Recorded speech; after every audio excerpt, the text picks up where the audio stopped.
Hello, everyone. Welcome to the Fan Cams.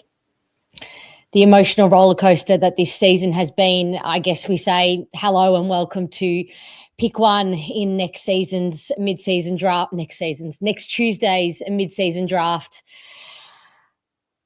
It was always a feel about this game, wasn't there? There was a doom and gloom. There was a dark cloud over this game, no matter before the injury carnage started.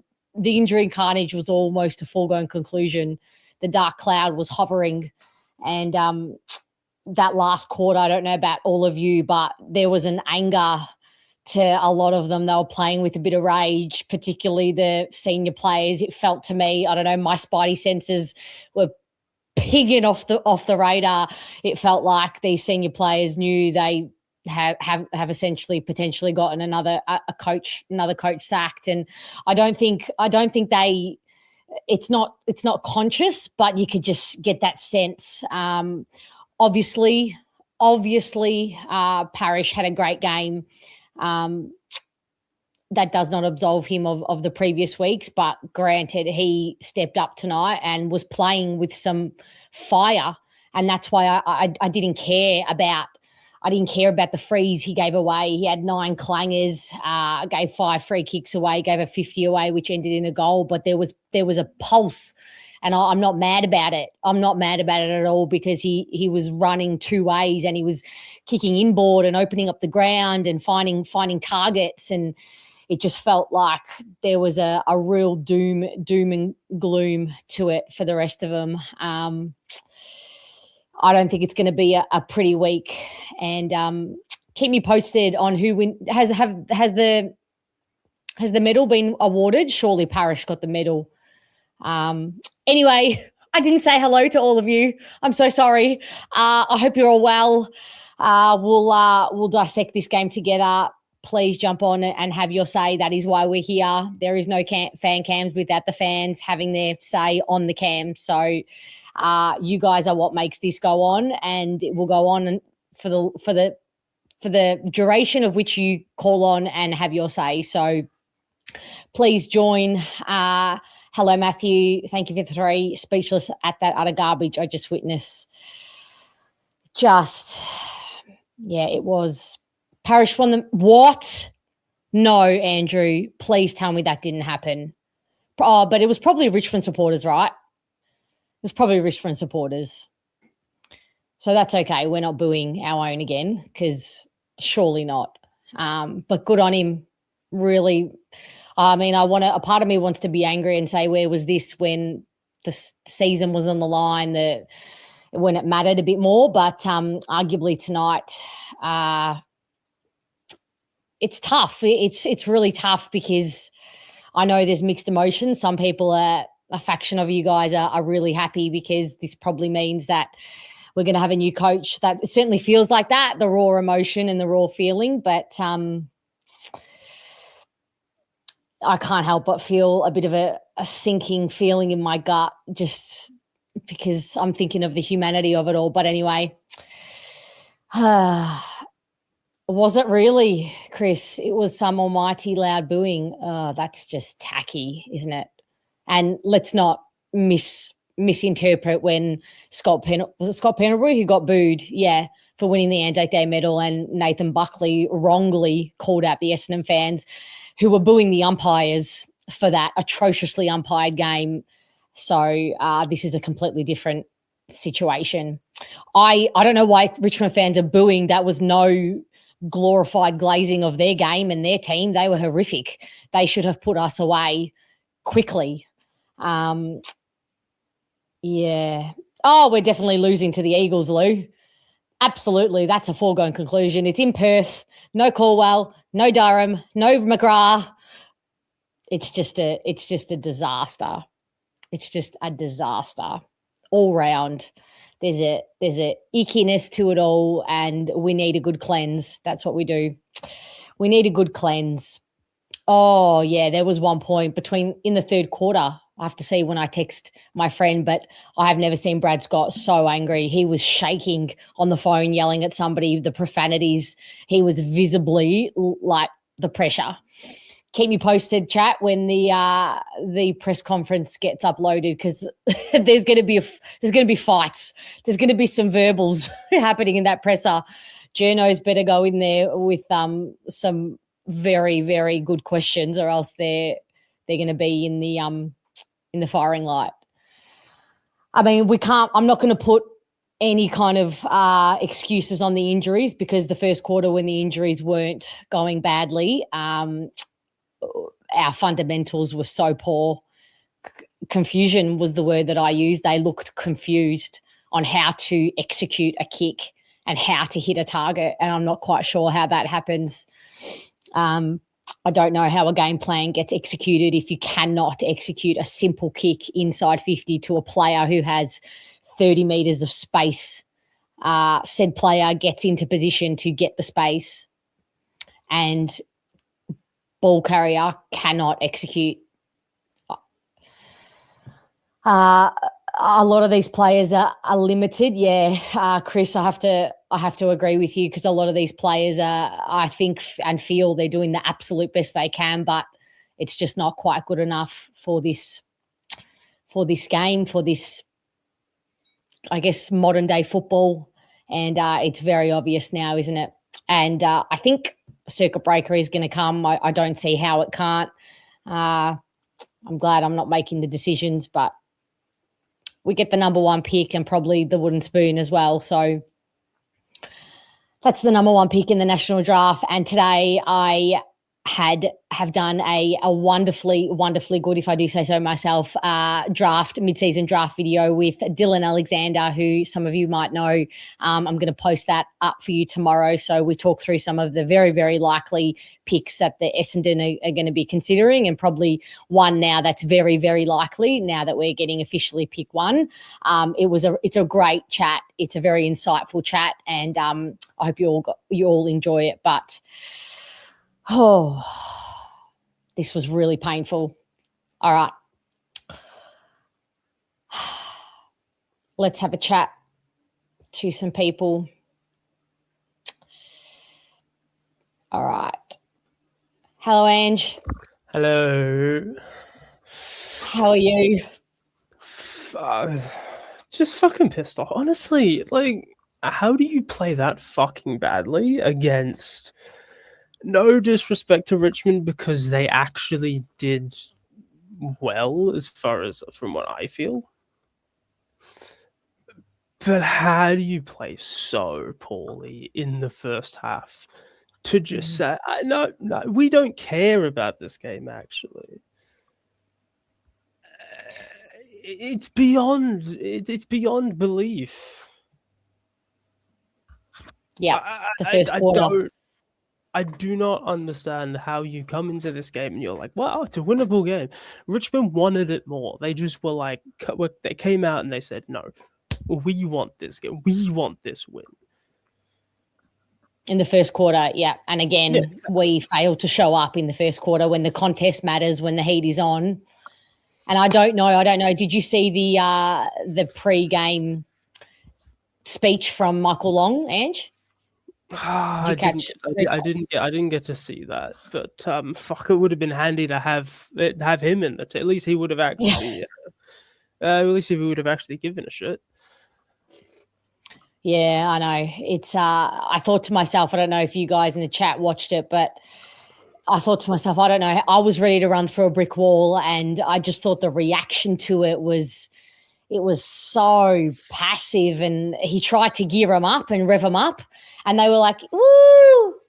And I thought, uh-oh, danger. And I didn't tweet it or anything, but the group chats were blowing up because I thought this is not good signs. Any team that's genuinely energized and beefed up, ready to hit this game running from the first bounce is really, really like losing the plot, revving each other up and pumping each other up from that speech, and they just weren't.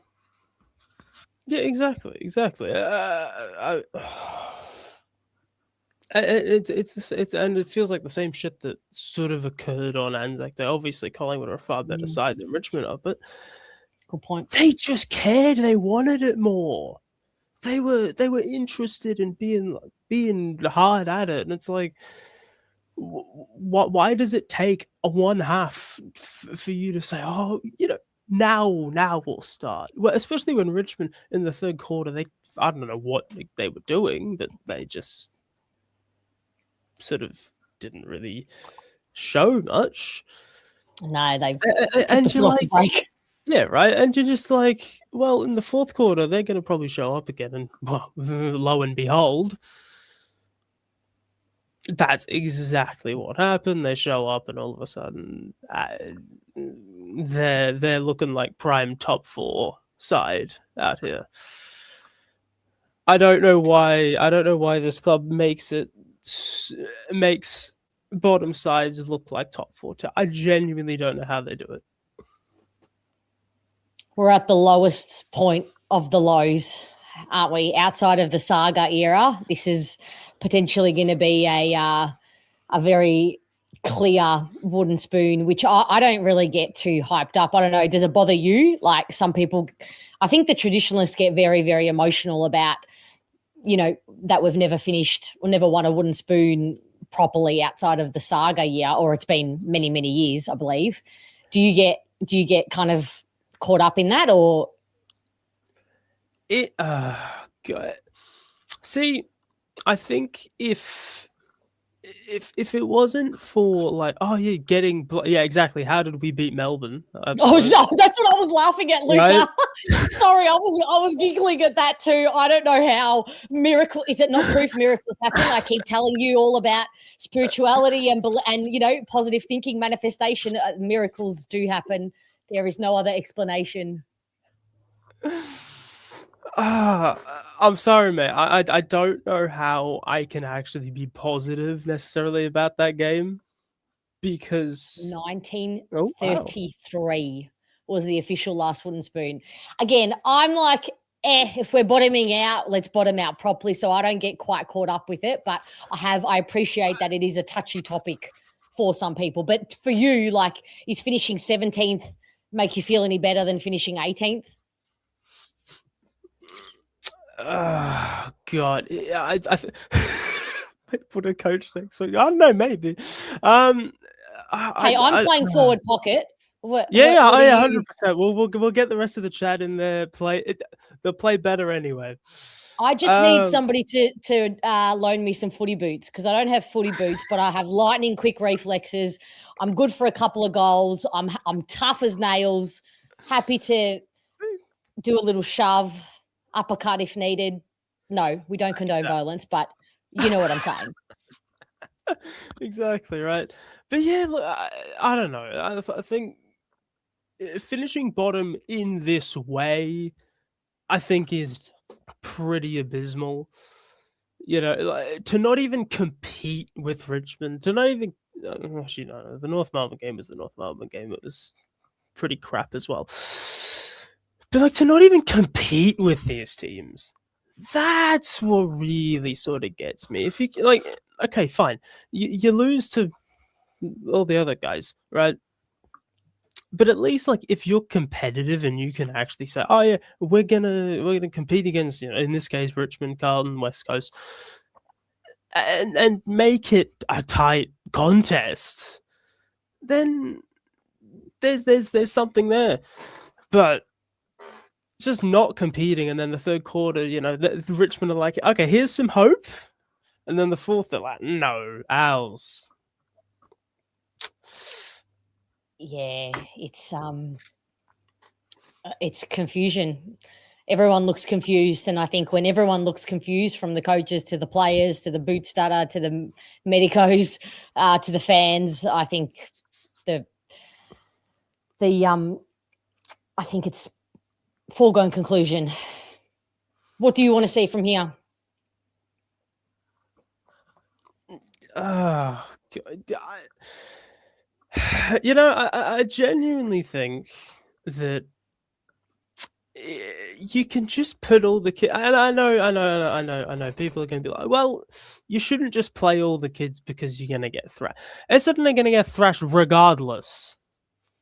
So you might as well just give them games and say, go. Because honestly, they're the ones who are out there trying, and maybe some of them got a bit overawed by the occasion again. And such, but injuries or not, the first half you lost it. You lost it completely in the first half. Richmond were like 7-4, I think, at half time. Yeah, the stats don't look 3. They don't look terrible, but that's almost worse. The clearances, the stoppage work, it's at the very least our midfield coach, stoppage coach, needs an overhaul because, yeah, I think we evened up the ledger, but you can tell that the synergy is not there. The setup around the stoppage is not there. Yeah, I think the coaching lines just across the board are not up to scratch. Like, and yes. The VFL. Watch that. There'll probably be a better performance, but yeah, the coaching as a whole needs just a redo because they're just that's not good enough, right? Like, there's no coaches to my barring Solomon as a player. There's no coaches that actually have success anywhere, to my knowledge. No successful pedigree on their resumes, unfortunately. So, but the good news is the club is aware of that. It's just now they're gonna something's gonna happen. Put it that way. It's in the works. We're allowed to whinge about it until it happens, but it's gonna happen. And I do think. I mean, I've been thinking this for ages, but obviously Brad Scott's not the guy. He's taken this about as far as he can go, in my opinion. But it's like, as well, especially with this week, it's just like, if you're not going to hold up to what you said in the press conference about, senior players, they're not pulling the weight, how can you expect a bunch of 18-year-olds to lead the team? The team got older this week. We did, but in a way, I feel stupid for saying hold the senior players accountable because then Darcy Parish comes out and has 40 disposals and wins the Ayukan medal, and I think, good. It's too little, too late. It's great to respond, but where was this 2 weeks ago, 3 weeks ago, round one, Anzac Day? Yeah, so it's conflicting. It's really conflicting to sit with as supporters, and it's why we get angry and frustrated, and that's why it feels conditional when it's 1 week on, 1 week off, and it takes the coach's job on the line for some of these players in that last quarter to show some anger and emotion and fire, and that's the frustration. So yeah, exactly right. I feel you. Yeah, God, I just like. Will a caretaker be better? I don't know necessarily. But you've got to look at it.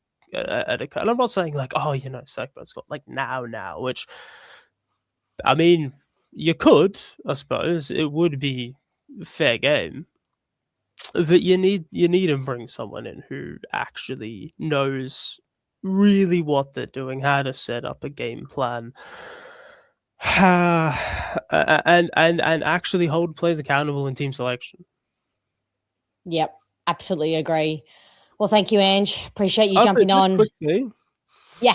Just quickly. I know a couple of weeks ago you commented about, have you tried songwriting sort of stuff, right? Yep. And this past week, I sort of delved into that a little bit. So thank you and the people in the chat for inspiring. Is that the word you're looking for? I'm just going to insert my own word there. Yeah, exactly right. Pushing me a little bit to go into that. love that for you, Ange. I mean, my football team suck, and I've started a football channel when my football team is rebuilding, and it's very hard and dark and heavy, but that makes me incredibly happy. So good on you. I can't wait to hear one of your songs, maybe one day. I will also. I'm so grateful for this channel as well, because I understand this was ages ago, but like, this channel is the reason I know about the Gaiety biscuit. Fantastic. I'm so happy about that. Okay, well, if Noel joins us tonight, I'll make sure I say thank you to him, because he's the only reason I know about the biscuit. Exactly, So our football team sucks, but people are trying new potential jobs, and we're trying new delicacies, and it's not all bad. So we'll take the wins where we can. Thank you so much, Ange. Appreciate your insight. All right, see you. Good night. Bye. That's made me feel a little bit better. I'm not going to lie. Herb, the legend, is in the house. How are you?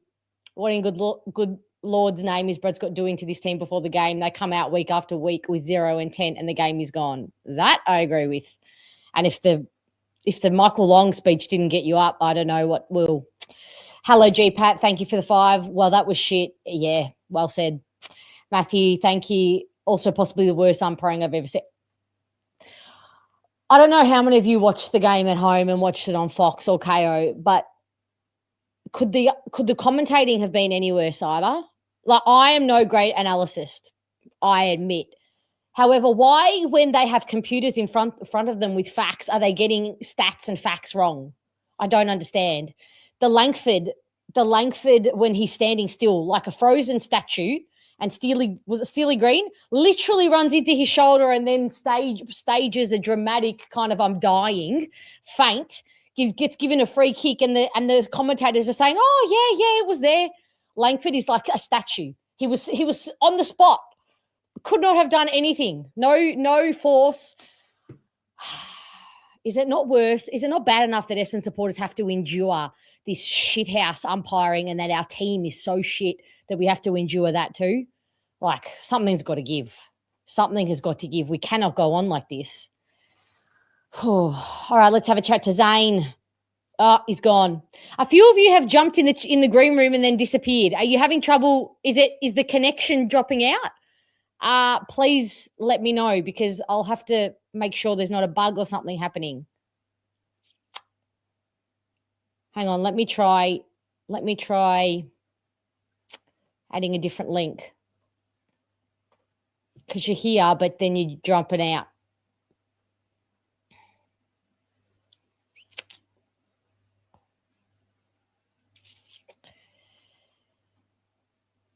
One sec.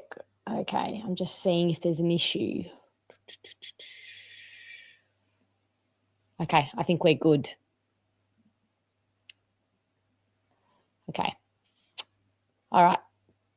Whoever was in the chat in the green room, jump back on and give me a go.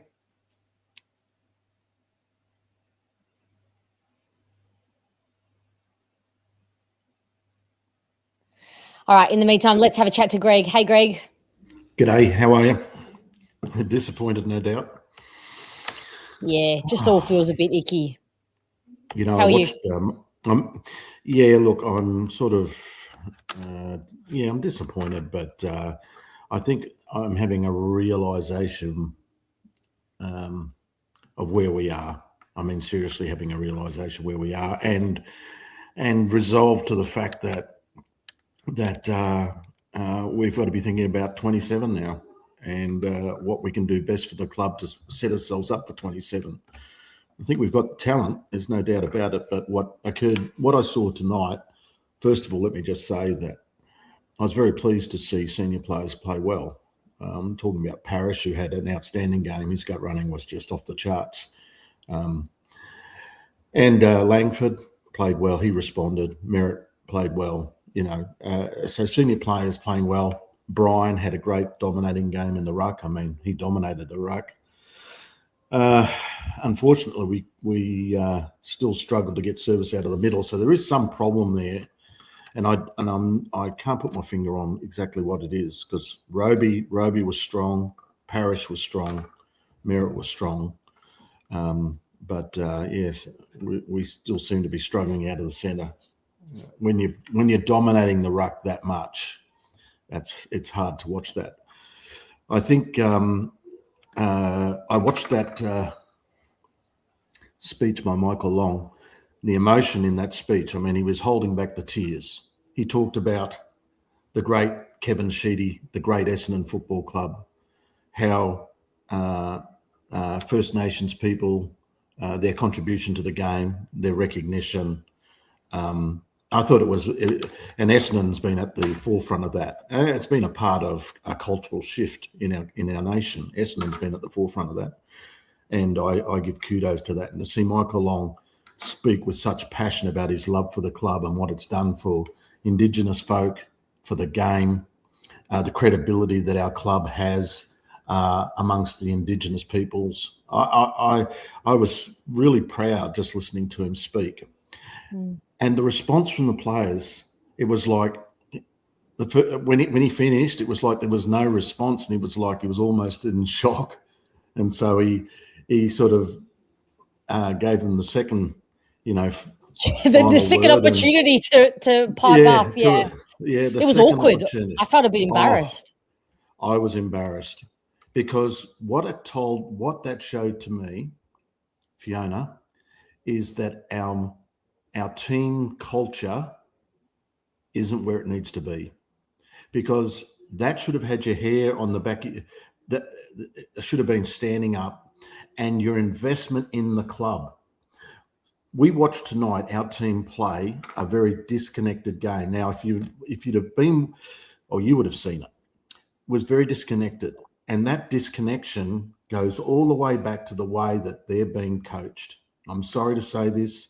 I don't like having to say it, but everything flows from the top. Don't go down to the second tier of management and say, well, there's where the problem is, or go down to the players and say, well, there's where the problem is. If there is a problem, it always emanates from the very top. And I'm sorry to say it, but that watching those guys respond to Michael Long, I was flabbergasted.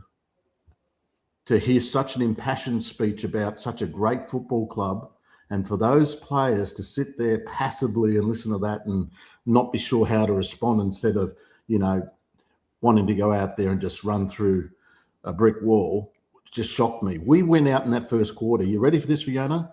Our pressure rating was 131. Digest that. There is no excuse for that. Zero excuse for that. Zero injuries had occurred. Everything was on the line. The coach's job arguably on the line. Multiple senior players coming out and saying that he's the man and we're playing for him.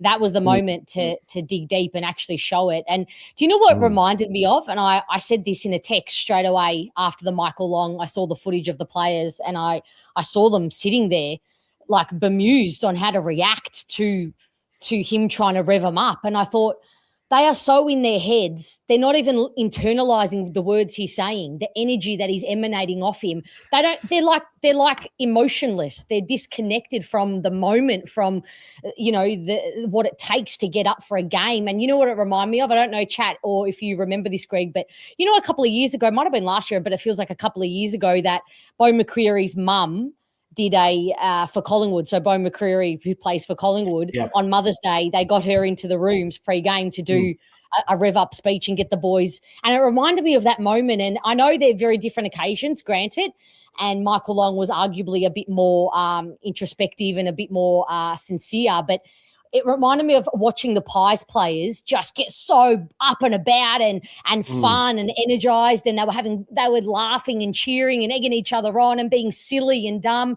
Our players look like, are the cameras on us?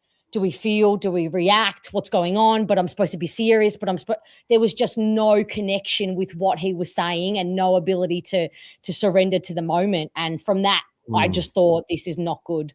This is a playing group just no idea how to. They're in their heads.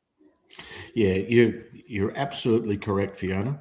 And it's almost like they've been the cultural training has them in a place where they don't know how to be themselves. Because when someone's like a Michael Long, who is a superstar of the sport, gives an impassioned plea about the greatness of the club and how much he loves it, he's fighting back the tears.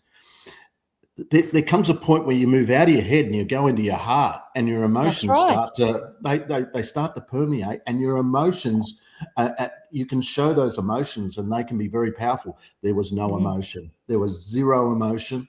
And I thought to myself, wow, there's something not right here. And they looked like they were being held at their will. Like I almost felt like their arms were tied. Like they did, like they were being forced to sit there. Absolutely. And let me first of all say, I think it's the wrong move. This is going to upset a lot of people in the chat, but I'm going to say it. It's the wrong move to sack Scott. We can't do that. If we sack Scott right now in the middle of the season, that's going to be detrimental to the players, the playing group, particularly the younger ones.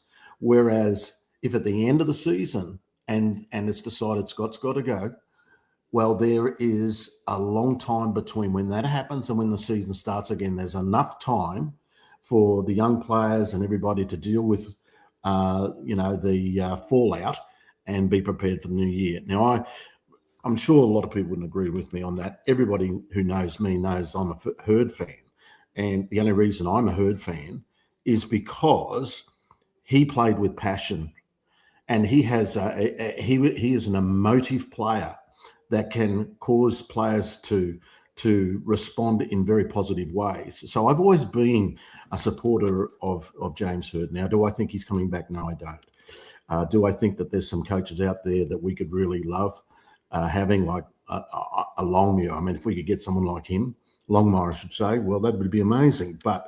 Or even a Ken Hinkley, I don't know. But I don't think we should be sacking Scott. I think that it's all about the rest of the season now comes down to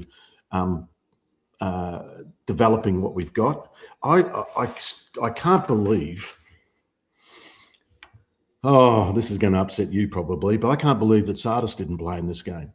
Don't worry, he's playing next week. Everybody celebrate now. Because there's no way he's not playing with Caldwell and Durham out of this team. So get excited because he's playing with the Eagles. Yes, he'll be playing with the Eagles. We'll go over there and get belted. But anyway, look, I didn't think Guelphy should have been in the side, and the universe agreed, because in the first 10 minutes he pings the Hammy. So I was a little bit bemused by the team selection, to be honest. But regardless of that, we had the team that could have taken that team out and should have. I was very disappointed with McGrath going. I mean, my heart just sank because he's been getting a bit of flack. But look, I've gone over his season. His season's actually been pretty good. And if you look at rankings, he's up over. He's in the top 35% of all players in the AFL. So we can criticise him all we like, but just go and have a look at sports data and have a look where your players are that you're giving the thumbs down to. McGrath, we've lost him. A broken jaw. Well, he'll be out for 8 weeks minimum, probably longer. He was, two body on the line contests to do it. So, can't argue with that. But it's what about my argument with the coach, right? So, yeah, you're not going to say we should sack him. Don't. No, we can't do that. No. Irrespective of whether we sack him now or at the end of the year, it's illogical to think that the hierarchy at the club, Andrew Welsh and co, are not putting feelers out in terms of coaches. So I just want to say, if they don't go down the route of sacking him on Monday, Tuesday, Wednesday, before the Eagles game, after the Eagles game, in round 12, 13 or 14, that doesn't mean that they're not eyes and ears open, talking to coaches, considering coaches.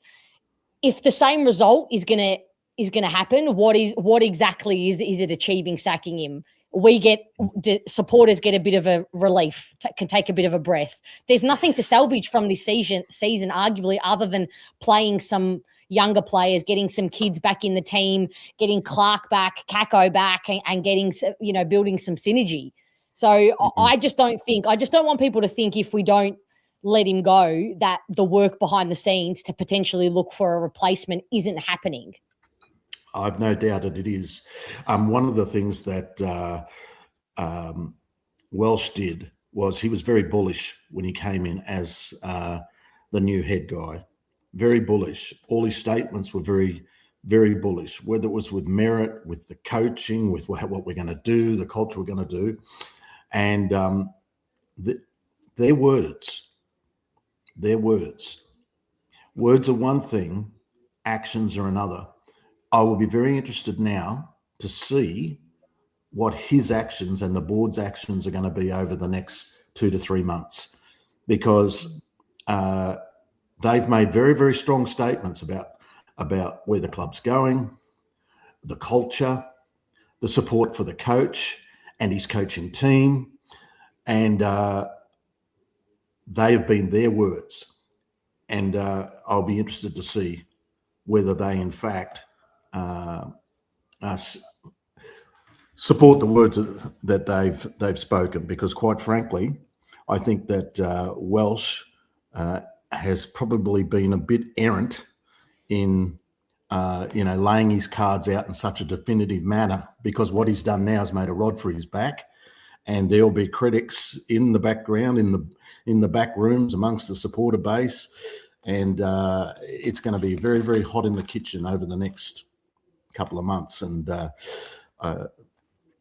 but I don't think we can sack the coach. I think we've just got to say, okay, review at the end of the year, the full club review, which will take place, and a new coach and a new beginning for Essendon. I know we've had many new beginnings, but there needs to be a new beginning, because the culture that's in, I saw more in that room, and it was interesting that you picked it up when Michael Long spoke. The culture to me reeked.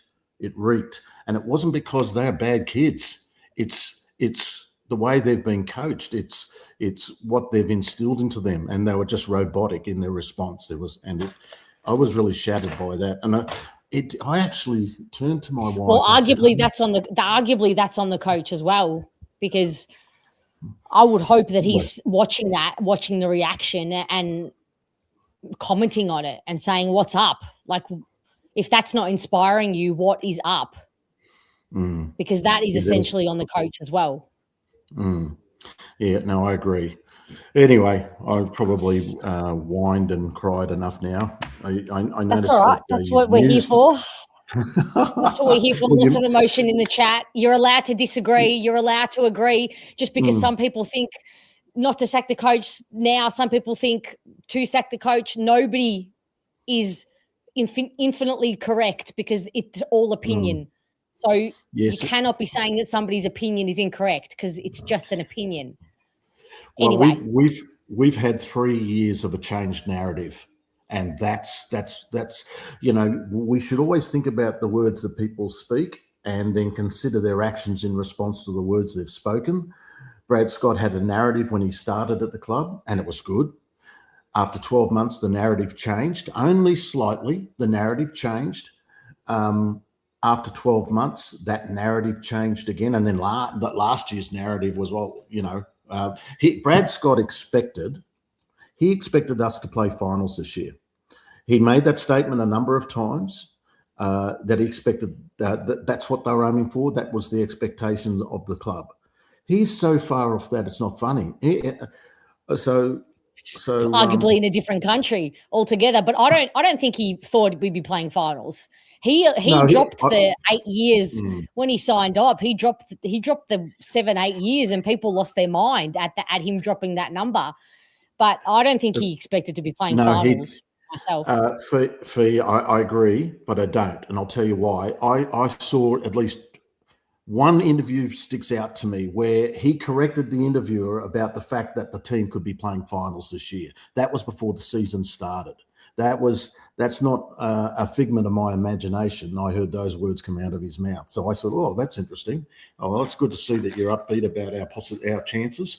I mean, he might be walking a barbed wire fence with a foot in each paddock for sure. But the reality is that what you say, you need to be able to back them up. And I'm just disgruntled. I'm just annoyed, disappointed. I don't want to flare up. I don't want to say naughty words and criticize everybody. You're allowed to. You're allowed to. Nobody's holding it against you. I certainly am not. That's why we're here, Greg. So everybody is emotional. I see you were amused for the last young man, so that was good. You've had a positive. I was happy to for 1 second take my mind to be taken off the football club I support and running a channel on for 1 second. So that was nice. But anyway, thank you, Greg, as usual. One last thing I just want to say to those that are listening and the ones in the chat. Essendon is a great club. We love this club with a passion. We just don't want to go to the place of abuse. So let's make sure that we're not abusing, because I've been hearing a little bit of it, and that's not what we're worthy of. We're such a great club, and we love the club. We're losing at the moment. We're not doing well at the moment, but things come around. It will turn around. Won't be this year, but it will turn around. Anyway, thanks, Fiona. Thanks, Greg. Thank you, Greg. Well done. You picked up on the second time. Well done. See ya. Yeah. Bye. Bye. Oh, all right. Let's have thank you, Moby. Hang in there, Bomber boys and babes. Yeah. We'll be here until we feel better. That I promise you. Let's have a chat to Jason. Hello, Jason. G'day, Fiona. How are you? I'm not too bad. How are you?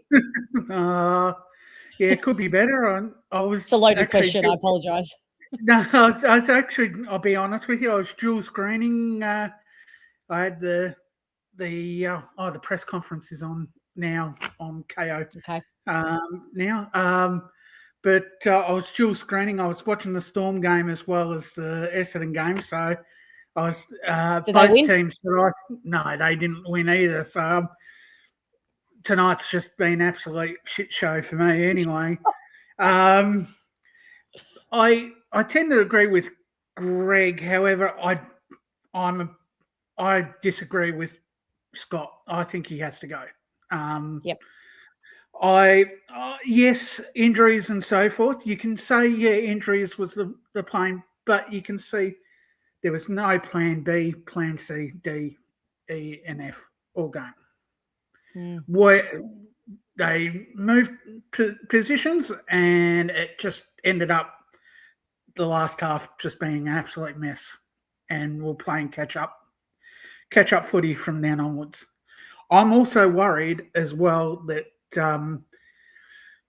if we're leaving him here, Scott in, the potential for the young guys, the potential might decrease, and we might even lose that potential that we've got. I actually think we've got with Caddy, Kako, I know he's injured, and the younger guys, I think we've got great potential. I actually thought last year, we had injuries last year that damaged us, but I thought we would be, I know we might not be finals, but I thought we would be 2, 3, maybe 4 wins. Not in the 8, but just maybe climbing just that little bit better. But I think he's lost the players from Melbourne, maybe just before the Melbourne game. I think the players have lost respect, and I've noticed that with the playing style and so forth. I didn't see the Michael Long interview today, so that was quite interesting. The report that you've come back to me. That they looked a bit flabbergasted and a bit lost. I understand, there's been a generation or two since Michael Long played, so these guys might not have seen Michael Long. Well, they wouldn't have seen Michael Long played, most of them, because they're 2025 years, that's 2000. They might not have seen Michael Long, how great of a player he is for Essendon. I'm very lucky as a seeing him play. So I do. I actually think, and the reason why I say sack Brad now is you've got you've got 3 games. You've got West Coast, you've got Carlton, and you've got Melbourne, and then you've got the bye. So West Coast, it's a lower. You might increase the confidence. It did that with Carlton a couple of weeks ago with Voss, and he lost the players. He resigned, and it's actually probably helped. I think it actually helped Carlton because I did go and actually watch a Carlton game with my Carlton mates. So yes, yep. I'm a bit of there was Carlton St Kilda, so it was a tough watch for me anyway, who to support. So, but I just think it's a perfect time now to get the coach to either Brad resigns or sacked or somebody press the red button in the big red button at Tullamarine. Yeah. And get that morale up. You've got, like I said, you've got West Coast. I'm not saying that they're easy beats, but we can give a crack. We've got Carlton, probably the next rival that we've got from Dreamtime, and Melbourne. The reason is the last time we won in Melbourne, and then we've got the bye, so which we really need, thanks to injuries now with McGrath and so forth. But I did enjoy. I will say this: I did enjoy McGrath today. He had just the way he tackled. I know it was a bit forceful. I was glad to see that toughness that I have not seen the players all year. I was happy to see that competitive edge from Darcy Parish as well. Yeah, and I'm gutted that the draw got broken for McGrath, but it was glad to see that passion. I know it was only 1 or 2 players, a handful, but once McGrath went off the field, there was nothing.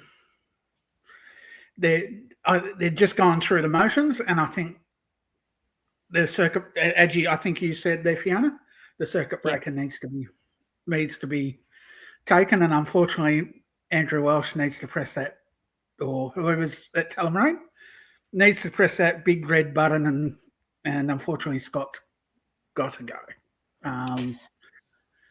I think you could be correct in terms of, I think that's probably the likelihood that happens is quite likely. Yeah.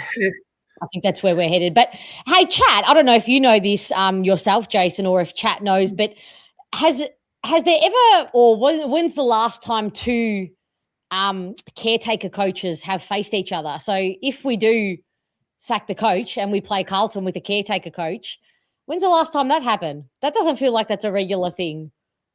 Yeah, that's an interesting fact. I can't think of anyone Someone in the chat will be able to tell us. But yeah, somebody. Well, I know it's definitely not Essendon, so that's had that. So I'm pretty certain if there was a case, I don't think it was an Essendon game anyway. So, but well, it'd be interesting to find that out because potentially that's where it's going.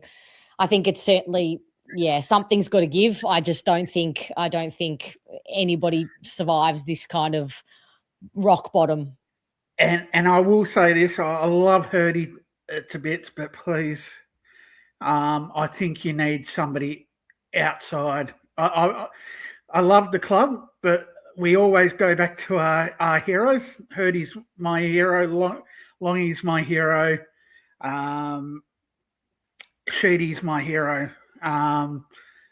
But we need someone outside the club, and I know Scott came in from outside the club, but he also brought in the North Melbourne. You have a look at the list of all the North Melbourne people that he brought in. And where were they went on the ladder when he was bringing them in down the bottom? So I'm not having a go at their quality, but they were all down the bottom when they were brought in. I think also we need to have a look at the coaches as well, and the staff around, and look for the best ones and not just handball it to the head coach and say, hey. I would say that, again, if nothing happens, publicly, I would say behind the scenes, all of this is absolutely happening. People are talking to coaches, managers are talking to managers, and the scouring is happening. The scouting is happening. I wouldn't be surprised. I wouldn't be surprised that there has been a few phone calls happened. Absolutely. Of course, it would be negligent to not have already started. Whether we move now or move in 2 weeks, move in 3 weeks, it's happening. It's definitely happening. So, but unfortunately, Hurdy is not the solution to the cause. But yeah, Longmire, Adam Simpson that somebody's mentioned, I reckon would be good. But whether they're keen to come on board, that's the main thing. We'll wait and see there, Fiona. So yeah. We will. Thank you so much for jumping on, Jason. Much appreciated. Loved your insight. Thank you very much. And this is better than a psychiatrist's couch anyway. Absolutely. I'm not charging you $100 plus for it. So thank you so much for joining.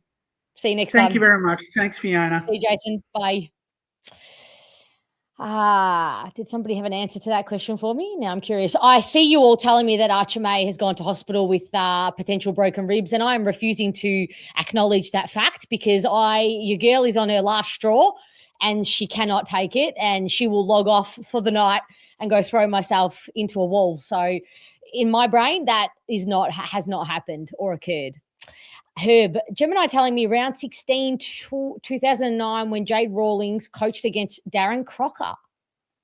Why don't I remember Darren Crocker? I remember Jade Rawlings. Darren Crocker. Who is Darren Crocker? I do not remember that, but okay, there you go. So, why did I feel like it was in the 90s? That's not that long ago. Okay. All right, let's have a chat to Corey. Hello, Corey. How are you, friend? Like we're all getting our weekly therapy session through Bomber Banter. So, like I said, I just listen to everyone's advice and listen to what everyone's feeling, and hopefully vent my frustration a little bit. Not too bad, obviously, but that's a pretty bad loss. That was really, really bad. To be honest, from minute one, from just the basic skills and lack of composure by hand and foot from Essendon, from a lot of players, and senior leaders, young guys just didn't handle the moment, and Richmond capitalised on it. And kudos to them; they were obviously the better team on the night, and they wanted it more than we did. So yeah, it's really hard to find any sort of positive spin on it out of that game because there wasn't a lot to really shout about. There is very little. Immediately Darcy Parish coming to life springs to mind, but it is it's I don't know. It's mirrored in kind of the ickiness of what this night is potentially going to come from this night, and what it means, and the free fall of hysteria that's going to follow this night and this result. So I can't even feel good about that. Do you know what I mean? Like, I should feel good about it for him, but I don't know. Yeah, well, one thing I did feel sorry for, and basically because he got booed out of the stadium, I did feel sorry for Darcy Parish getting booed by a lot of the crowd. I wasn't there, obviously, but just hearing it on TV was pretty disappointing. Like, he got a lot of the footy and did a lot right, but I in my honest opinion, I thought Jaden Short or Taranto deserved it more than Parish in my own mind. But but Darcy Parish was light and day. I think better than anyone in Essendon's team tonight. Just with his just with the composure by hand and foot, he was really good tonight. His disposal usually people criticised for him. I've criticised for him many times. I thought it was one of his better games that he's played in at least the last 12 months. Yeah, I agree. He can keep his head, he hold his head up high, and it's so tacky, the booing. I know it was Richmond supporters, so shame on them, but there's just no need for it. It's not like, I think, Taranto had a good game, arguably, but it's not like he was miles better than a Darcy Parish. So I don't think, I think they're angry because they won and they expect that the winning team should get the medal, but that's not always the case. That's not the rules. The losing team can win the medal. Yeah, that's very true, because like Darcy Parish has won it before when he also lost it the first time, I think, in Dream Time about 7-8 years ago when he won the first time. I don't know if we won it that day either. We could have won. I could be wrong, so don't hold me to it. So I know he's won it. I know he's won that medal twice, or that award twice. So so not sure. So where to from here? Where do you think we go from here? Well, as everyone said previously, I think it's probably time that we do, unfortunately, get rid of Brad Scott. But the problem is, does the people that have backed him in 110% be in consideration for their jobs too? Like, I know it's above everyone's pay grade here and whatnot, but to back someone in so much for the lack of results that we've had, like, I'm not making the free kicks an excuse. I'm not making the scoreline an excuse. We should have won that game by 5-6 goals on paper, but the effort by the players, it was just, it's just not acceptable for what we dished up. And betting a team or losing to a team that's basically a Richmond VFL side who literally were picking people off the street to play this week is it's a flat, really disappointing feeling. You know, I stopped. I know I shouldn't compare to Carlton, but hearing their CEO and their president backing in Michael Voss a mere month before they sacked him, or he resigned, sacked, whatever you want to call it, words are just failing to mean anything to me now. So I don't even now I'm not even believing in the actual sentiments and rhetoric that has come from the club, because I just don't believe it. I don't believe it. No, I totally agree with you on that statement too. I don't believe it either, because words are cheap and obviously promises can be broken, like Carlton did with Michael Voss. Their committee and their president backed him in, then 4 weeks later he was sacked. So it could possibly happen to Brad Scott tomorrow, could happen Monday, could happen next week. You never know. But it's just I don't know where to really go from a playing perspective, really, with all the injuries we copped tonight too, which was unfortunate. Whatever went wrong tonight for the club. Yeah, I'm convinced, and I know that, you know, from what I know about psychology and neuroscience and the connection between body and mind, the injuries and now all of these players going down, it's just mirroring how they're actually feeling emotionally. And their bodies are now kind of just being it's manifesting through their bodies. And I know obviously the concussion ones are a bit different, they're contact, but it's no coincidence now that a team that is in the muck spiritually and is spiritually arguably dead, that now the players are just going down. So it's some tough times, but people will get their wish. Sardis will come in, maybe Jerime will come in, play forward, potentially if Archie May is out. I can't believe Peter Wright is out for a very long time as well still. Crazy, I don't know. I'm thinking Liam McMahon may have come in, but he's also on the sidelines. I'm trying to think who else we even have in the VFL. El Ashkar probably comes in for Gresham, because I'm sorry, he didn't do a hell of a lot. In the 10 minutes, maybe even not even 10 minutes, he went for a run and pinged a hammy. So I have some sympathy, because you could see that he was really, really upset. 100% he was, and I felt sorry for Guelphy for that, because he only literally did one sprint effort and his hammy went and didn't literally touch the football. So I felt sorry for him in that respect. Yeah. And maybe Condagianis gets a run. I don't know at this point. Let's just give him all games, I guess.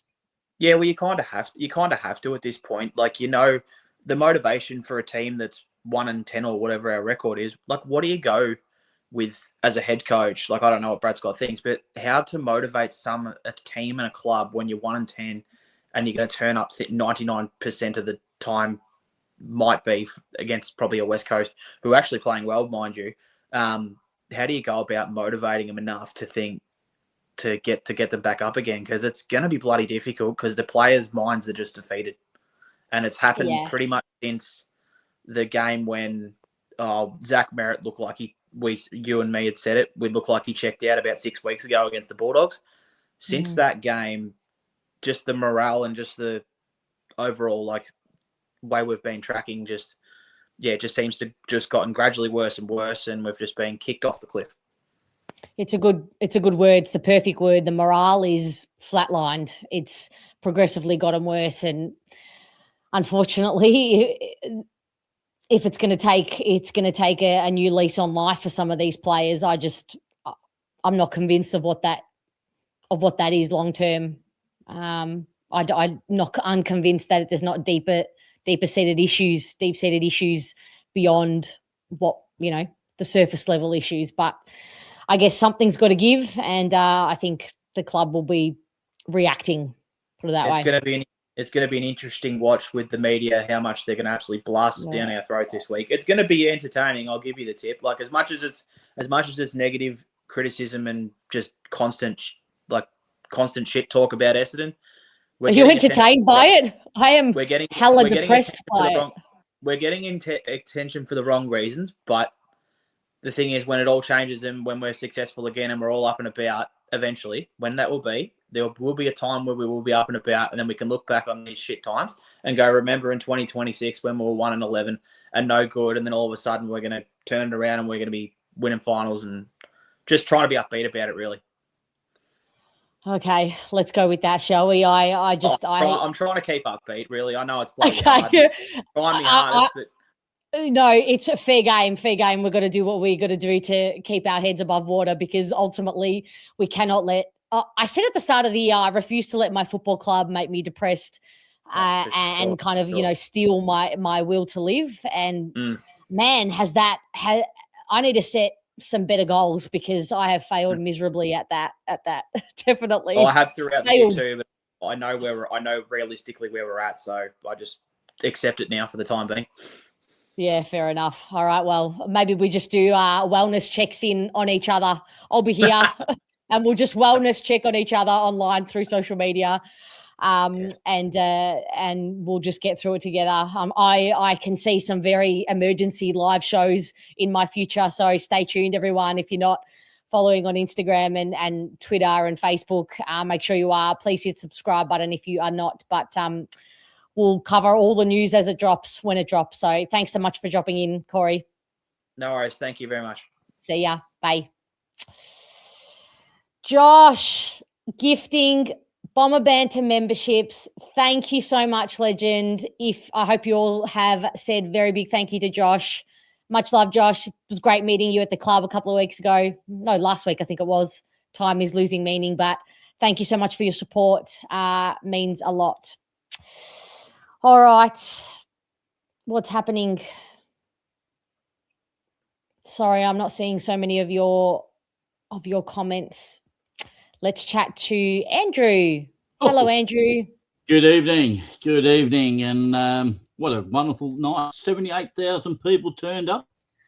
Hey, that's a good news story of the night. I dare say that most of them were Richmond, because there was lots of yellow and black in the crowd, but nonetheless.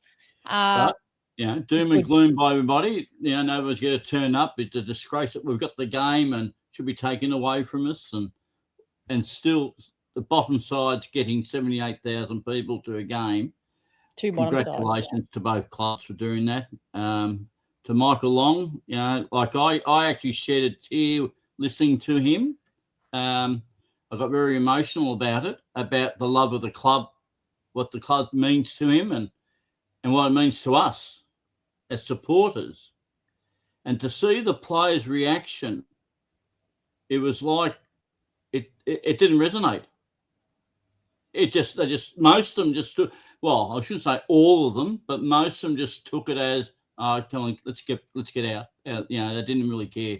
it looked like they weren't attached to those comments, or they weren't ready to run through the wall or whatever, you know. Maybe I'm old-fashioned. Maybe it's they're getting paid millions of dollars a year. They live in the best houses. They drive the best cars. They've got the best facilities. They're pampered. They've been told how wonderful they are every second minute. But when it comes to the crunch of it, they're playing for a club which has got so much history, so many champions have gone through that club and given us so much. And for them to basically go out and play like that, it's just pathetic. You know, we're really at a point now whereby, look, it's easy to sack Scott. You know, the club could tomorrow sack him. He needs to step down himself, decide that he can't get the best out of this team, and decide to hand his badge in and say, look, I've done my best. I'm not right. I'm not right for the club, and move on. But the timing is everything. I think the club really, I think he has to at least get to halfway through the year, and then decide what they're going to do after that, and who they have lined up if they've got someone already in mind or a process in place to replace him, because it goes down to his coaching. It really does go to a lot of it's his coaching. You know, we talk about every week. People come onto your channel every week and say our defensive pressure's not there, our contested balls. We smashed it in the ruck tonight. You know, Bright, some good things. Bright will be a very good ruckman. Give him a big tick. I think he'll develop into something really special. May will probably be better than Caddy. There Possibly. You go. There's a stat. And again, what annoys me, get Caddy into the game. Put him on the ball. Give him a run on the ball. Or put him somewhere else other than just being – he's always been manhandled in the forward line, or he's out of position a lot of the time. You know, when he gets the ball, he looks great. But when he's quiet and the ball's coming down, he's not making position enough, or he's not getting to the ball quickly. Give him a run on the ball. Let him get, they put Langford on the half-back line. He did very well. I thought Langford had a good game. So much better with the game in front of him. Yeah. He's a different player when he moves down back. He looks composed and confident. Up forward, he's fumbly and, just a different player. He did well when he moved back. Well, I think he held the back line quite but there's confusion everywhere. Did you see all the confusion about who's to take the ball, who's to handball it, where to handball it, how much, too much handball, not enough kicking, The numbers are there. The numbers are there, but unfortunately the numbers don't know what they're doing. No. They're very, very, very, very poor. Look, we won a lot of, again, I can go through our game plan. I wrote some things down. Our game plan design's poor. Our defensive system's poor. Our offensive system's poor. And I think the players, there's a divide in the. I don't know. You might know it. There might be people who are on your chat. I don't think the playing group are connected as they should be. There's no. There's sort of some love there between each other. But for me, as a footballer, ex-footballer, when things are done well, there's a little bit of lack of appreciation with each other when they do good things. There is a little bit of patting here or patting there, but the enthusiasm, the cause is not there for them. Merritt had another stats game. He did okay, but going back to the coach and the system and the assistant coaches. This has to stop. It has to change pretty. In a lot of ways, it's gonna have to. They're gonna have to bite the bullet. But when the timing's everything. I don't know where we go. Look, my nephew rang me up before the game, and he says to me, "I hope we lose." I said, "What?" Yeah, I hope we lose because we'll get the number 1 draft pick. And I thought, no, I don't give a razoo about the number 1 draft pick. I want the club to win this game. You play football to win. So I had a bit of a chat to him. My next door neighbour, sending me text messages, abusing the players, abusing the club, abusing. I didn't respond to him. I just couldn't do it. I just told him to politely go away. So there's a lot of infighting with supporters. There's a lot of disheart. There's on the TV. There's supporters who are crying, who are very depressed about the whole thing. Now there has to be a circuit breaker somewhere. Will they do it? We have 9 players coming back next week. So on the positives, there's a lot of. They could bite the bullet and bring in Ridley. They could bring in a couple of underdone players and put them on the bench and give them, a little bit, rather than putting them through the seconds. They got nothing to lose. He's leaving I shouldn't say he's leaving anyway, but he could he could pack. He might be looking at. You reckon he's going rogue and he's just going to list all the injury-prone players. I can't believe we'd even consider bringing Ridley straight back in, but that is desperate. That is literally desperate. Would it be better off playing 50% of the time, 50% game time in the seniors, or full game in the reserves, or whatever? I don't know. It is WA too, so it's going to be a very hot game over there. Probably not a good idea. There's a couple others you can look at. If Jones has a good game tomorrow, he would probably be put up. And Newen obviously would come back in. Gresham his passport stamped. I think he has to go. Gresham. I think it's a shocking game. Shocking tonight, wasn't he? Shocking. What on earth? What? Yeah, like he was just. I thought he would. I thought the occasion. Not only the occasion, some pride in himself, and pride of his own game, that he, to show everybody out there he still can play good football. You're playing the second bottom side now, with a very weak team, like they're really half the reserve side. So he would have been, look, it should have suited him. It really should have suited him to run around and kick a few goals and put a stamp on, I still can play AFL football at this level. But he went the other way. He sucked it up. He probably thought, I'm only getting selected because I'm a token First Nation player, and psychologically said I wouldn't be getting a game. Now that, again, goes back to the coach. When they dropped him a couple of weeks ago, when he's getting a little bit of form, they dropped him. Yeah. And again, the wrong decision was made. The wrong decision was made again to not bringing starters in or keeping Centerfield in this week, because Centerfield should never have been dropped. Even though he's not a great player, he had one game, they whacked him on the wing and they drop him. That's bad. That's not the player, that's the coach and the coaching team. You don't agree with that. You can't. You play a player out of his position and then he plays bad. Well, don't bring him in the first place if you're not gonna. If you have no intentions to play him in the position that he's going to excel in. And Edwards, too far away from goals. Now he should have been. As you saw tonight, he's a 45-metre kick. He really he struggles to kick. Maybe on the run he could kick 50 metres, but again, not enough from him tonight either. And I think again he's better off closer to the goal part, the 10-metre square, rather than being too far out. And they played him. Did they play him on the wing tonight? I think he was on the wing. They did. He did have in the second half. He went on the wing, but Archie Roberts went in the middle. Yeah. I thought they may have ran Perkins through the middle too. Are the centre bounce attendances up yet? Because I thought it would have been Perkins. I thought had an okay game. He had a really good first half.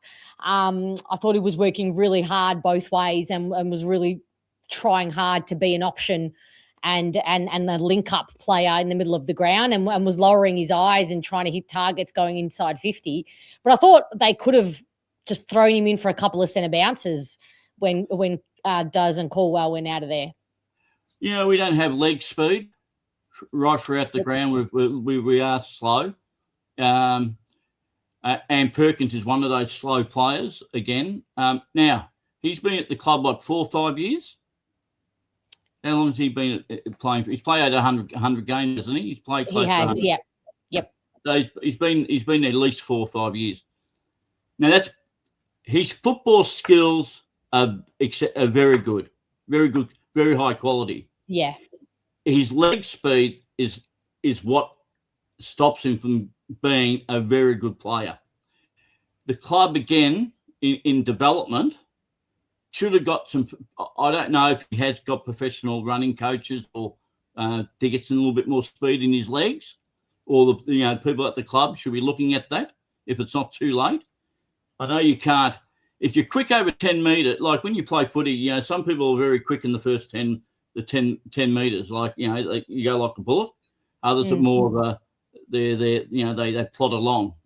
He's a plot alonger type player. And if he only had that off the mark, really quick speed, he would be breaking packs and doing a lot more damage. So again, development. Look at their main weakness and work on it, and see if they can improve by 10-20%. That's all they need. I would keep Perkins next year, and I think he's a good footballer, and I think the more he plays, the better he'll get. And I think that we are. There's a lot of young players who are going to be very good. Now, starters next week, we lost. How much in the ruck? The tap outs, and we smashed Richmond. What was the? Yep. Definitely. Yep. Absolutely. 35-8. Yeah, that can't be right. That's ridiculous. Yeah, what do you mean it was 35-8? That's right. That's what it was. Is my computer lying to me? No. Maybe that's one quarter. I'm going to refresh the page, everyone, because that's ridiculous. That's the game. But lost the clearances, won the taps, lost the clearances. That is a complete disconnect between ruck. Yeah. Well, Darren, to be fair, Darren went off injured after 11 minutes. Was it 11 minutes? Yeah, halfway through he survived the first quarter, but he was in a completely different planet. Yeah. He was concussed very visibly. But he's not a very strong clearance player, is he? Really, he's more of a. Is he? Or I don't know the stat. Not usually, but he has had his moments. He could have had tonight Grisham was very good in that department. Yeah, had the 9 clearances. Yeah, very, very good in that department. Yeah, but anyway, so that's where we're at. We've got a disconnect. We've got a divided. There's a divided somewhere. Leg speed. The Michael Long speech. Poor old Wolfie, hopefully he chucks it in on Monday so we can get another pick in the draft. And Moby, you called this. Did you read the tea leaves? You said last night, on the night before on team selection. Yeah, last night. You said Guelphy's going to retire. and he does a hammy in the first 10 minutes. Can't quite believe that. He's done the hammy. Unbelievable. Can't believe it. But, going back to just a couple of other things. Just another thing which I put down here. Where are we? About Scott's. We got rid of Rutten, okay, and his winning percentage was 43%. Who's that? That was Rutten. That was Ben Rutten's winning percentage. Rutten. 43%. Brad Scott is at 36% now and dropping. So we sacked Rutten, and he's below him, and there's only one other coach below him in the last 20 coaches, and that was Matthew Knights. He was on 33%. The best coach we've had in the last 20 years is James Hird at 49%. And under him, only one of those coaches are doing a rebuild. Not to say that he's getting the rebuild right, but. No. Only one of those coaches are doing a rebuild. So, well, Rutten would have had a partial rebuild, didn't he? Was he rebuilding? No. Okay. No. Well, okay. Well, Bomber Thompson 47%, Worldsfold 39%, but still, okay. You give Brad a little bit of a But then again, I thought we would make finals. You still got to coach well, no matter if you're in a rebuild or not. You still got to you still got to be a good coach and do the rebuild right. I'm just saying that there's there's the Melbourne coach has taken over. Orange and apples. He's got. But the other thing I'm thinking of is that we've got. What was the thing I was going to say about the coaching stuff? Brad would be given a bit of leeway because of the rebuild, but it's not, as you said, it's not the win-loss ratio to me. It's basically the player development and seeing the improvement of all the young players, and then moving towards being really good players. Then we top up. So that's all I'm going to say. I hope he makes the decision himself. I don't think that's happening. Well, it probably won't, because he will be pushed out. He has to, because as we said the other night, and I think I'm repeating myself, it'll come down to sponsorship. No prime TV. We're on Sunday graveyard. Supporters will, even though there's 78,000 today, I don't think that, we've got Carlton in a couple of weeks, which will be a fairly good crowd, because the night before the public holiday, at the night game, we might get a good crowd that night. But for the rest of the season, if the numbers start to drop off in support and membership, it'll be a financial decision by the club rather than a football decision. Obviously, it'll be a commercial decision. Absolutely. At the end of the day, it's a business. And then the marketing department will get into full swing.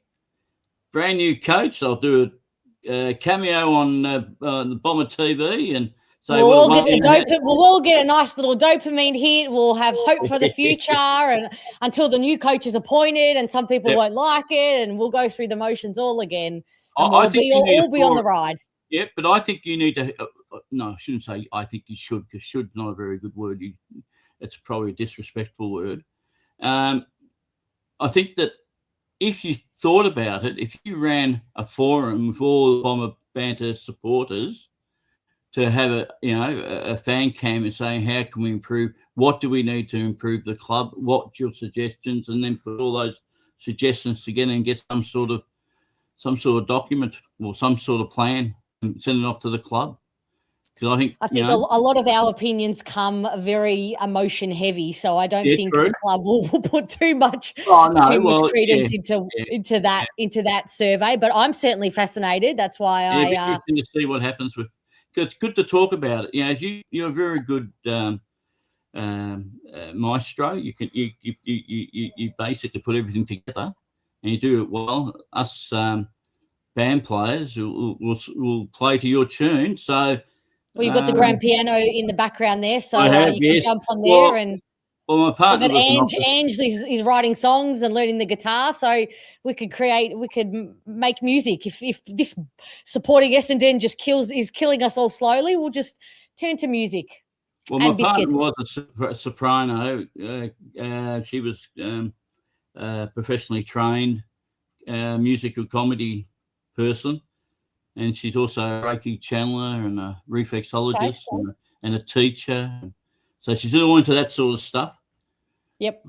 So it's good. Well, we know we're all going for if this all gets too much. So yes. Anyway, thank you, Andrew. As always, great insight.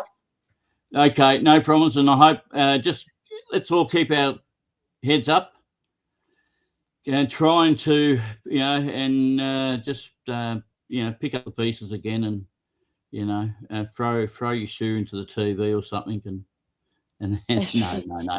Okay, good night. Good night. Hey, whatever works, but probably let's not have to buy new technology, bash a pillow or something. That's a bit cheaper. Right. So, all right, catch you, Andrew. Thank you. Bye. Good night. What's happening in chat? Are you all yelling at each other? Sorry, I can't quite keep up. But Josh, gifting the 10 more. Thank you so much, Josh. Appreciate your support, as always. All right, let's chat to Noel. G'day. Hello, Noel. Happy anniversary. Yeah. Clear. Clear. Clear. Clear. Beep. Beep. You know tomorrow. Oh, man. I'm going to look at some positives. Players who played well. Leave Mackay alone. He played a good game. He had 11 marks. He had 20 possessions. He made one error. Everyone made one error. Maybe your parents made an error. You know? One error. The man that cost us the game was the man who got the medal. That stupid 50-metre penalty cost us the game. We were in momentum. We were playing well. He gives away a 50-metre after me jumping on a bloke. They kicked a goal from that. That was the winning goal. That was the one that sealed it. So I don't care. Parrish had a great game, but that cost him. His little bit of brain fade was dangerous. For a senior player, that was poor. Pryor had a good game. People bagging Blackiston. Blackiston played very well. Won in the ruck, did some nice things, used the ball well. Farrow was pretty good. Would have loved him to kick the goal. But Farrow, I found they kicked the ball to Farrow and Reed a lot because they know those two guys are going to kick pretty well. Perkins had a good game. So all these people that everyone hates on this channel from time to time, they had some good games. But boy, oh boy, can we get injured? Are we good at getting injured? And now I hear your other boy might be in trouble as well now. Yeah, we can't talk about it. We're not talking about it. I've already vetoed the name and the issue coming up. I can't deal with the three of my guys have already gone down. I can't deal with the fourth. No. No, I wasn't here last week because I stayed up to watch Eurovision. I got up at 5 a.m. to watch Eurovision. I'm going to try not to take that personally, but no problem. It was hilarious. Then I went to the football so tired, and I was so grumpy. I had to apologise to people around me because I was really, really bad. I just went home and went to bed. I just bang. That's why I wasn't on last week. Fair enough. Mainly due to the fact that I stayed up to watch that. And so, anyway, okay. we won't get into Eurovision. Yeah, so I got someone. I heard someone onto the Gaiety biscuits as well. It was nice to see. I've got an influence on the channel. There you go. Yes, I had to tell you, Ange has said if it wasn't for the channel, he wouldn't have got on the Gaieties. Yeah, you'll have to get the Ice Bobos next, and whatever else you can find, because we're going to need something. You know that song "Chain" by Fleetwood Mac? Yep. If you don't know by now. We'll never win another game. I can still hear him saying, "Will we ever win a game?" Yeah, that's my version of "Chain" by Fleetwood Mac. That was real. I don't know what. As I said, everyone was saying about they weren't motivated in the first quarter, but Richmond were terrible as well. They were. Turnovers. They were better at the contest. They were better at the contest, but their skills weren't any better. But their turnovers, there was more turnovers in a bakery. That first quarter was unbelievable. You know, I'll kick it to him, and he'll kick it to him, and then we'll kick it to them, and then we'll kick it to him. So, yeah, I don't know. Well, we'll get plenty of media talk about what happens to Scott now. I guess it'll be we'll be in the media again. But yeah, it was just it's disappointing because I think we all secretly thought we had a win there today. I think we all thought we had a pretty good chance. What have they got? 25 I don't know about anybody else, but I know Richmond, the rhetoric when they got a VFL team. I never ever felt confident about winning this game. Maybe that says more about me and the space I'm in with this team and this club and where we are at. But I wasn't surprised about what happened. The injuries obviously came as a surprise, but I never felt like we were winning this game. Well, I was expecting Lynch to kick 6 or 7. So he was subdued quite well. Our defence did pretty well. Our back line was pretty good, and there was a little. We're dominating the ruck, and yet we can't get the ball out of the middle. Yeah, that's right. That just. I think we threw Roberts in there. I think Pryor was in the middle there for a centre bounce or two. I think Pryor. I think he was on the wing a bit. Yeah, but he got a ball out of the middle. It was in the middle there. But Roby looked all right. But Caddy's never going to be a good player until he can learn how to kick a goal. He has to be accurate. He's like Tom Lynch. He's hit or miss when it comes to a goal. He's potential to kick 7 or 8, but he's going to kick 3 goals for. Our boy number 26, put him in front of goal, 100%. You're sure he's going to kick it. He's pretty much going there. Now, Caddy hit the post twice, did he? Yeah. So it was unlucky, maybe. But to be the number one man, he needs to be able to kick goals. And look, I'm buoyed by the fact that he's getting the opportunities and he's in the right spots and he's working hard for them because he's getting some junk delivery. So I'm holding on to I'm impressed that he's actually getting the opportunities to put himself in the chance of actually kicking goals. So I have no doubt the technique will shore up. He'll work on it. It'll come through. I mean, that goal in the first quarter, you can see how much he wanted that. Yeah, exactly. He really worked hard and he wanted that. But you were talking about the umpiring decisions. Oh, my lordy. Chopping the arms, the amount of times they didn't pay it and then the amount of times when they paid it, it wasn't there. Pushing the backs. Even though I was listening to the SEN guys and they were saying, I think it was Jared Healy was saying, is pushing the back still a rule? Because there were so many of them. Many of them. And but again, they were bad for both teams. But they seem to pay free kicks in the forward line more often than not. Fortunately, Richmond missed a few opportunities from their free kicks, but so did we. It was just a woeful game overall. I think at one stage the commentators were saying it was blokes. One of the commentators was asleep in the back of the commentary box. He'd fallen asleep. I was almost asleep in that third quarter. That was an awful display of football, both sides. It was actually pretty smart coaching though, because we possessed the ball.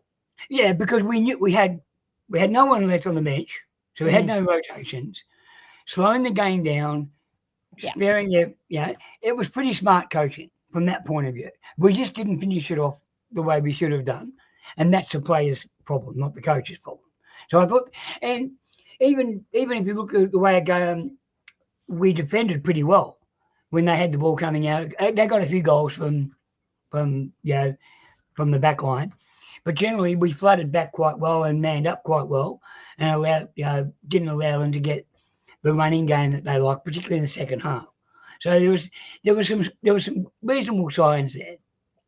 Yeah, but again, you give Parrish a tick, you give Merritt a tick, you give Perkins a tick.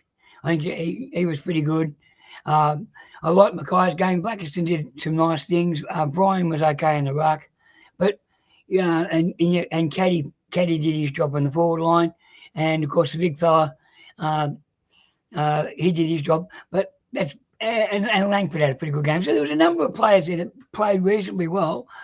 Where we fell down was his application, and as you say, synergy and execution. Yeah, those players did well, and the bar, it's painful because the bar is so low. Even like Merritt and Parrish and all these guys we said are doing well, had a good game, all butchered the ball at times. But the bar is so low that we're saying that they had good games. And that's where our standards have dropped as a club, as a collective, and that's what the hierarchy should be worried about, because we're accepting those standards now as past marks, and we can't get comfortable with those standards, because that is what will carry on to the kids and to the future. Yeah, and we're already seeing some of their skillful kids' skills dropping off already. I mean, Roby's a pretty good kick, but even he had a couple of nightmare kicks as well. And but look, I like the look of Farrow. I think he's going to be Farrow and Reid are a good combination as far as using the footy. And I thought Reid's game was pretty good. Defence held up, but 78,000 showed up. I wonder how many are going to show up for if that continues, that sort of form. We'll get beat by West Coast next week. Oh, easily. No doubt about it. Absolutely no doubt about it. I think we get beaten by them if that game is at Marvel, But the fact that it's in Perth, that's done. Yeah. That's written in the stars. If it's at Marvel, I think we're getting beaten still. Yeah, well, we can't win at MCG. We're terrible at the MCG. Yeah. I don't. Yeah, and look, I think other people. I didn't see the Michael Long thing. I saw him walk in. I didn't see the speech, but they don't care about past players. They're focused on themselves. But if they were focused on the game and inside their heads thinking about what I'm going to do out there on the footy field, that would be different. But their attitude is, can we just? I think someone said, "Oh, can we just go out in the ground?" That was seemed to be the attitude today of most of these players. I don't know. It's very frustrating because I've seen Essendon at their best, which I've been lucky enough to see that, and I saw them at their worst. 1971 was a terrible year, but we didn't finish on the bottom. We still managed to beat Collingwood that year. I remember it was a great. I was at that game. 1971, we beat Collingwood. Mate of mine from school played in that match. Young played a couple of games first, but yeah, it's just like that was a game. I think a lot of us penciled in. We penciled in this one, West Coast, and maybe Carlton as possible wins. We will be lucky to beat any of them teams. Highly unlikely we do, especially now with the injuries to key players. I know we're going to get a few back, but does anybody? I hate saying this; it hurts to say this, but if Ridley plays, I'm not confident he plays again, and then he plays again. So, how much are those players moving a needle anyway? Yeah, I agree.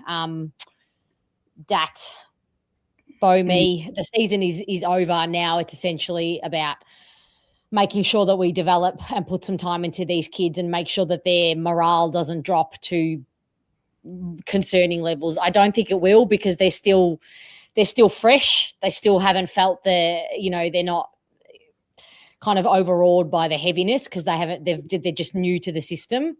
But Roberts doesn't seem to be affected by it. Roberts just puts in every week.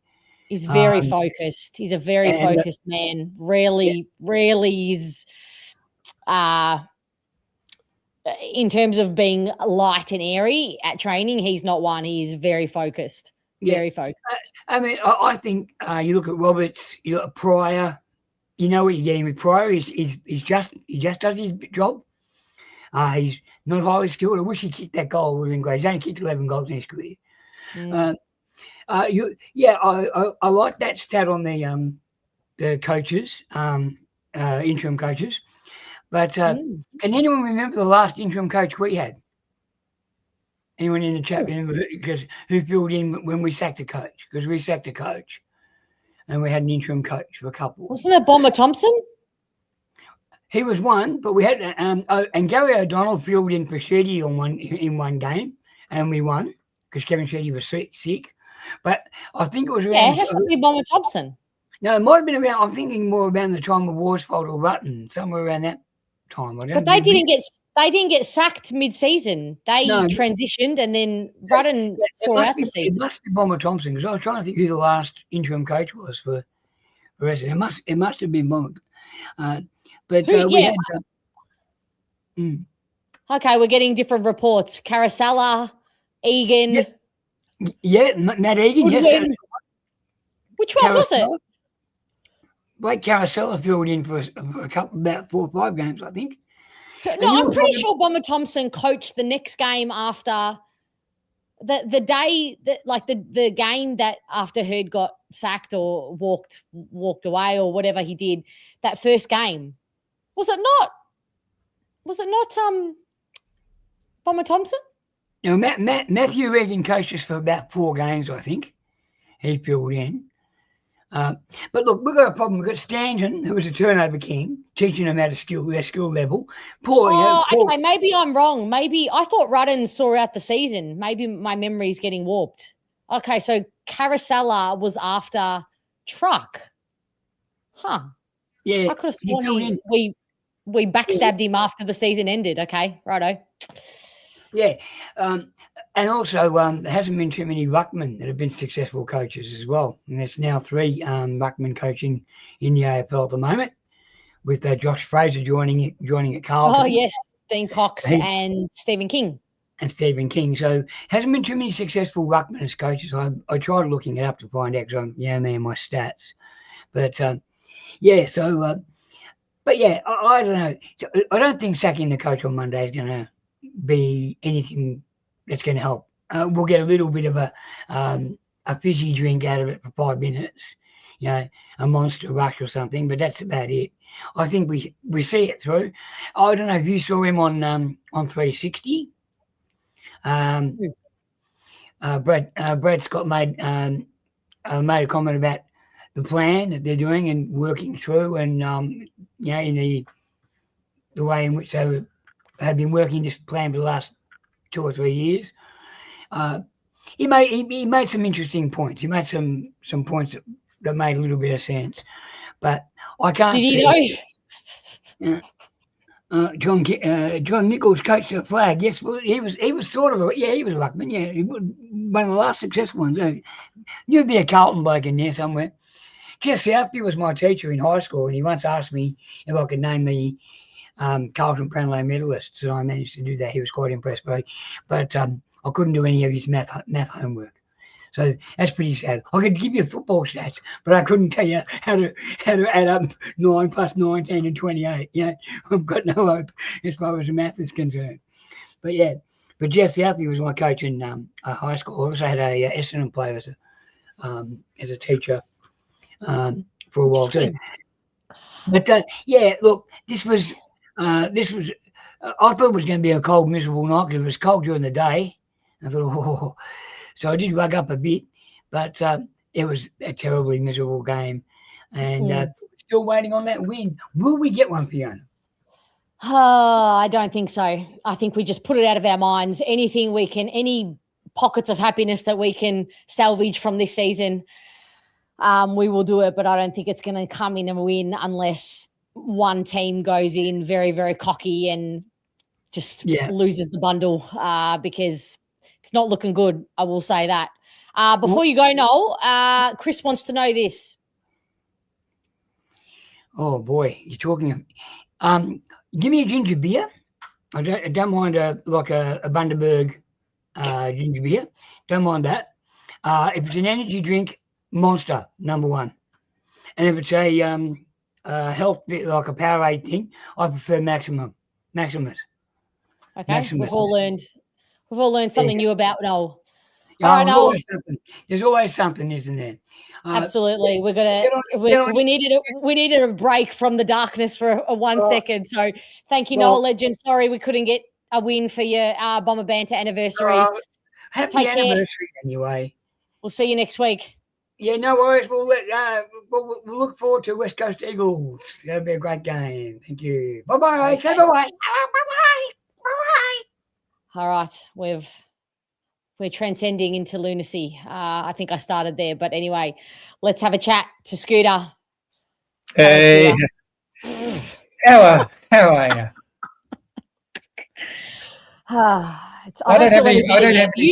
Usually by this time I feel a little, hello to your little kitty. Usually by this time I feel a little bit better, but I don't feel any better. Maybe you'll change that. How are you feeling? Really, really crap. No.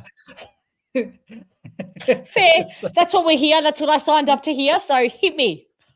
No, look, it's I thought I wasn't going to. Then I thought, I better get online and help Twiiter out.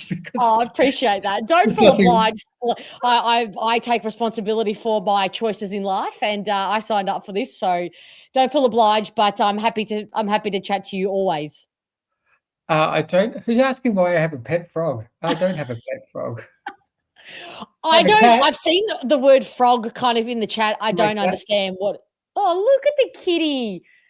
Should we read into the fact that is it a he or she? She. She's resting on the Essendon scarf there, or yes, probably shitting on it, but yeah. I was going to say I was going to say that, but is that because that you're not going to be needing it for the rest of the season, or?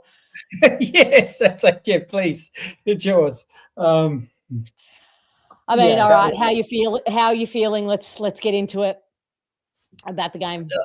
Yeah, look, it's a tough time. It's a tough time being a fan at the moment. Do you know what? It was funny. I was even thinking, we obviously were doing our preview show for this game, right? And one of the things we were talking about was Taranto and how Winhager shut down Taranto, and they had a run with player, and so this would probably be, take a leaf out of their book in some ways. And if you want the win, this is probably the way to go about it. Taranto he's all left alone, and he has 30 disposals, 10 score involvements, and 8 clearances. So pretty complete game for a midfielder, for a guy who's one dimensional, one pace. Yeah, maybe that run with roll may have been something to it. But so look, it's just this is the first time, and I know this can sound funny because we've played some poor games, but this is the first time I felt that they looked really lost. They just looked, their confidence was really shot, and they just didn't know how to move the ball. When they were looking up, there just was no one proactively moving for them to find space. I mean, how many times guys looked up on a wing and realised they had to backtrack because there's no one. There was also like 1 against 4, or that Richmond was set up pretty well. Credit to them. And we just didn't have any way of knowing what to do mentally around that. I reckon you've banged on about this sometimes, and maybe to me privately, but I reckon the mental side of this club has to be really addressed big time. I know there's fundamentals and everything, and I get that, but I just feel like there's a mental side to this team that's that really needs addressed, and I reckon it's a front and centre before this young group get to this next stage of having the same culture of losing, get to the next lot. It's just something we're just going to have to sort out, because losing another first quarter. I mean, we're so far we're minus 163 points in first quarters this year, combined, and it's just, and you have to think it's above the shoulders, right? A lot of this is above the shoulders because that's when the contest is, and that's when you're coming out. You should be at your mental kind of tough approach, and like 20 minutes of the game, we've got 5 tackles only, and just so many. Just the I don't know if it's a sign of that mental, that mindset, but the attempt to tackle but missing the tackles. Like it's not even just not going for them. I think there's a gap between like absolutely needing to tackle a player and having the will to just not miss a ball or miss a tackle. And we are just so polar parts away from what it takes to actually refuse to miss a tackle and to miss a kick and miss a mark. And granted, some players really marked the ball. I think Edwards took a couple of nice marks, and you could just see they were tough marks, but there was just a refusal not to, like, just a will to not let this one go. And I think it's obvious, and so many missed tackles tonight. Yeah, it was just it's just really alarming what's happening with these first quarters that we've only won 1 this year. So it's very unusual in my lifetime, besides the Sagi, the suspension year, to have Essendon 18th midway through a year. It's very different. But is it a wrong thing to say is that, you know, when you're seeing so many missed handballs and that, you're going, well, maybe we just need to bottom out. Like, maybe we just need elite talent. And I know, trust me, I know there's a heck of a lot of coaching that needs to happen. But, boy, just sometimes I feel like sometimes when I see another missed handball, I go, boy, do we need some elite talent in this side? But, yeah, it was a tough night. And I'm finding it's getting very exhausting. I don't know how you feel, but it's getting very exhausting watching the same performance week in, week out. And that's why I'm finding myself wondering, what if we just hit the reset button? Yeah, well, exactly. So it's not going to be, obviously it's not going to be a fun week. Media-wise, it's going to be very much heavy Brad focused. A lot of cameras down at the hangar. So, well, yeah, it's going to be one of those weeks where there's going to be a lot of pressure, and I wouldn't be surprised if there's a few concerned sponsors and a few concerned everything. So unfortunately with this, you sometimes forget about the flow-on effect of a club forced to play Sunday afternoons, mainly for the second half of the year, losing out of prime time, being last. So it has a commercial reality as well, and it's going to be a tough time for the club. Sorry, continue. I was only going to say, and last year we had 87,000 members or 88, and then we're on 73 at the moment. And I obviously don't think that's going to go up too much higher at all. So we're probably going to be 10 to 12K short of what we did last year. So yeah, it's a tough time. Yeah. And at the end of the day, I said it earlier, but it is a business, and those things matter. That when your target market and your shareholders, vote with their feet and vote with their wallets, that has to. I know we're a big Melbourne club, and the perception is that we have a lot of money, but when these things are all going badly, people stop being so generous with their money. And I don't blame fans. I don't blame fans for being exhausted by it and not feeling the urge to go the footy, and because supporting the young kids and being energized by the young kids can only take you so far. And I think it's helpful to realize that we do support this club in a vacuum, and especially as content creators, we are very, very focused on this club. But West Coast have been bottom of the ladder and going through this for a long time. Kangaroos languished at the bottom of the ladder for a long, long time. So this is not just exclusive to us, this period, this feeling, of angst. Of course not. Something has to change. I'm not denying West Coast that. is a big club, right? I mean, we don't see it because they're in Perth, but if you wanted to actually talk about a club, they're a huge club, huge membership. They are pretty much the main club in town. And yeah, they've just had, year after year, Harley Reid's, Dersma, just number one picks.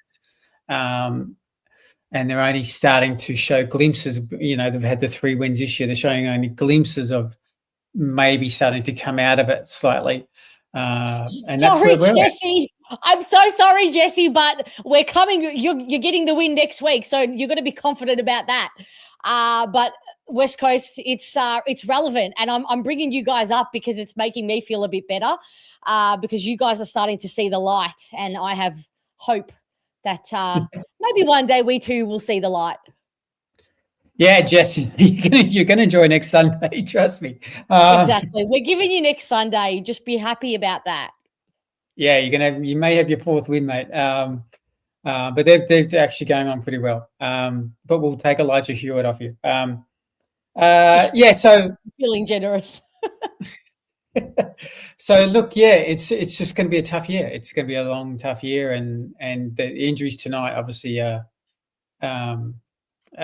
only compound that, because they're not your normal names when you're talking about the captain and Durham, and God forbid, I think I may just chuck it all in if May's injured. Don't say it. Don't say it. I knew what you were going to say. Don't you dare. Don't utter those words. Don't utter the month that we're in. It's also my month, and I refuse to hear it. Three of my guys have gone down. I will not. Let's have precaution. But can I just say separately though on him outside of that, I was tremendously proud of his performance tonight. I actually had him in my votes. Just on an Essendon lens, he actually got my 2 votes. 15 disposals, led the side in tackles.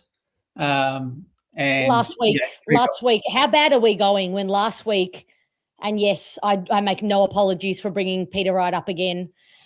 Last week, Peter Wright 2-meter Peter Wright is leading the side for tackles this week. Almost 2-meter Archie May is leading the side for tackles. Yeah, There's he was something just so wrong enormous. about that to me. Yeah, it's not right. I mean, it's like congratulations, but there's an indictment on a whole lot of players up the field. But he's like I said to my co-host Grant, about the third quarter, I said, I reckon he's in much better form than we're probably realizing. But the problem is our efficiency and the way we use the ball is not utilizing it. I said, if this guy's playing for Brisbane now, I honestly think he's probably had a couple of bags of 5. But he just doesn't have the luxury of the guys up the same guys up the ground. But I actually think he's in generally good form. Yeah, his work rate and his marking ability, contested marking ability, and then just the way he competes following he's not getting outmarked and he's bringing the ball to ground. Everything that Tom Lynch, is doing up the other end, he had some beautiful deliveries, some undefensible. You can't defend some of the ball he was getting, just low and slow and direct, straight to his belly, and he was just able to cradle the ball. Archie May's doing the same thing up the other end of the ground, crashing packs and bringing the ball to ground, but we just don't have that ground level presence to keep it in there. So absolutely stoked with how he's going. Yeah, just terrific. It's just him and Caddy were pretty on song, actually, I felt, in the first half, and we just couldn't have the efficiency to and in the end Caddy was getting double teamed again, which has been a bit of an issue for him, not for him personally, but an issue for the side, that he keeps getting double teamed, that we're not having a spread enough talent and way of using the ball to make others look more dangerous or have giving each other enough space to look at different ways of going through to goal. So it's just I don't know what we all it's very hard to know. I'm being moment of honesty here. It's like we haven't even hit the bar yet. Oh my God. I'm exhausted. I can't keep going. I can't keep doing this. I'm exhausted. I know. It's like, oh God, there's 23 rounds, isn't there? I thought you were here to make me feel better, Scott. Oh yeah, sorry. Your hair looks lovely. Did you forget that part that you're here to? No, I'm just kidding. You have absolutely no pressure to make me feel better. You're right. You're right. We've got a long way to go. So, what's your gut feel? I guess let's talk about the elephant in the room. What's your gut feel on the coach? My gut feel is that there's no immediate, but it doesn't stop the conversation in the background towards what may happen at the end of the year. That's my gut feel. I don't think there's going to be a jerk reaction, but I do think there must be some concern about an adoption of just how the efficiency and the fundamentals, and there's a lot of senior players just stagnating. Though I will say a few of them had some good ones tonight. There were some of the better ones. Parrish obviously had a good game. I thought Langers played well. I thought Merritt maybe had his best game of the year, actually, for me. I actually thought it was one of the few times I thought he was in it mentally and not as switched out. I thought he was actually really chasing hard and pressuring. I loved he played with some anger. He played with some anger. Yeah, a bit of dog in there that I thought that light switch wasn't coming on at all this year. I was starting to doubt it, and I know that 50 that he gave away, arguably switched the momentum, but honestly, it didn't bother me all that much because I saw some fire. Interesting. This is very kind of you to say, Jesse. I think you can sense that we need cheering up, but Jesse from True Footy, everyone who's not familiar with True Footy should be, but you guys might have won a spoon. Well, I think that's in the tea leaves, but I don't believe the worst is yet to come. You have a really strong spread of talent that will only get better. You're not in a terrible spot. I think I think we need some development, some coaches, a turnover, whether that be head coach, assistant coaches. And I don't know how you feel, Scott, but the feel I get is that is already in the works. The hunting, the talking to people in the industry, replacements, it's already in the works. I wouldn't be surprised if the coaches, assistant coaches currently know themselves that they probably don't have a job past this year. I don't have confirmation of that, but that's just my sense on it. I don't think they'd be feeling safe. No, I tend to agree. I think if they did back in Scott, I think there still would be a shake-up of the support around him. And, it's going to be hard to obviously just do a clean cut because there's actually always not that many people available. But I still think they're going to bring in trying to get more senior kind of assistants in good programs from other teams and trying to identify that. We just need to convince them to come. Yeah. Although I still maintain that it's an enviable job because sorry, Atush and any other Carlton friends, but Carlton are on the hunt for coaches, and arguably, not even arguably, I think statistically, factually, we have more promising kids on our list right now. So I think the job is enviable. Tough, a lot of pressure, but I think it's enviable. Yeah, I mean, I was a little bit annoyed because he does some lazy takes sometimes, but Matthew Lloyd after the game on radio basically said, Richmond are far more advanced than Essendon. Their kids beat up our kids tonight. And I went, I'm sorry, both had a lot of their kids out.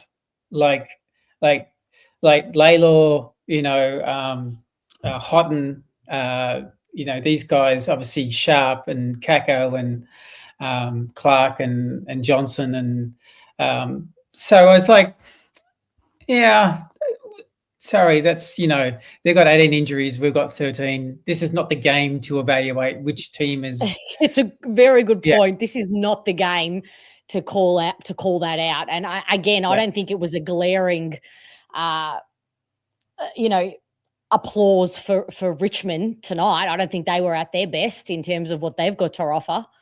No, they found it very hard to actually win the game in the second half. I thought they were a team that found it very hard to know how to put the foot down and on us and win the game. They went very conservative and very passive, but we just didn't have the efficiency. I mean, at some points we were having like 9 or 10 inside 50s in a row, and we just scored like one goal out of it.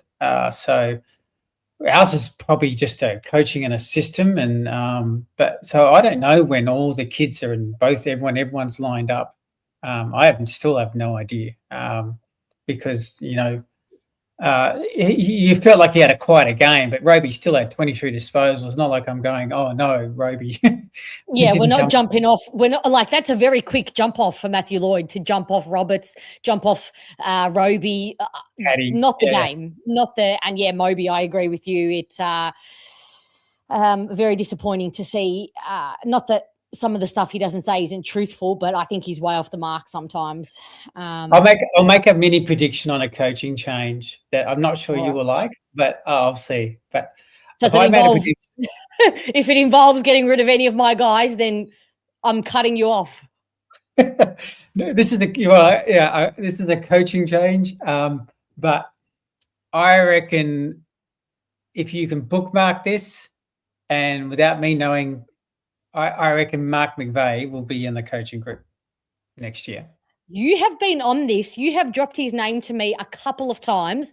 Would you believe I had a meeting, which will come to light maybe in a couple of weeks, but a meeting with some people, Essendon people, a few weeks ago, and that name got dropped again. Yeah. So I mean, I know you're saying you don't know anything that we don't know, but do you? Not of recent times, but I know there was a sense of I've got to fulfill the Swans contract, which was this year, and there was a sense of I may want to then come back. So it would be probably a Brad Scott thing if he didn't want it to happen, but I think he would be.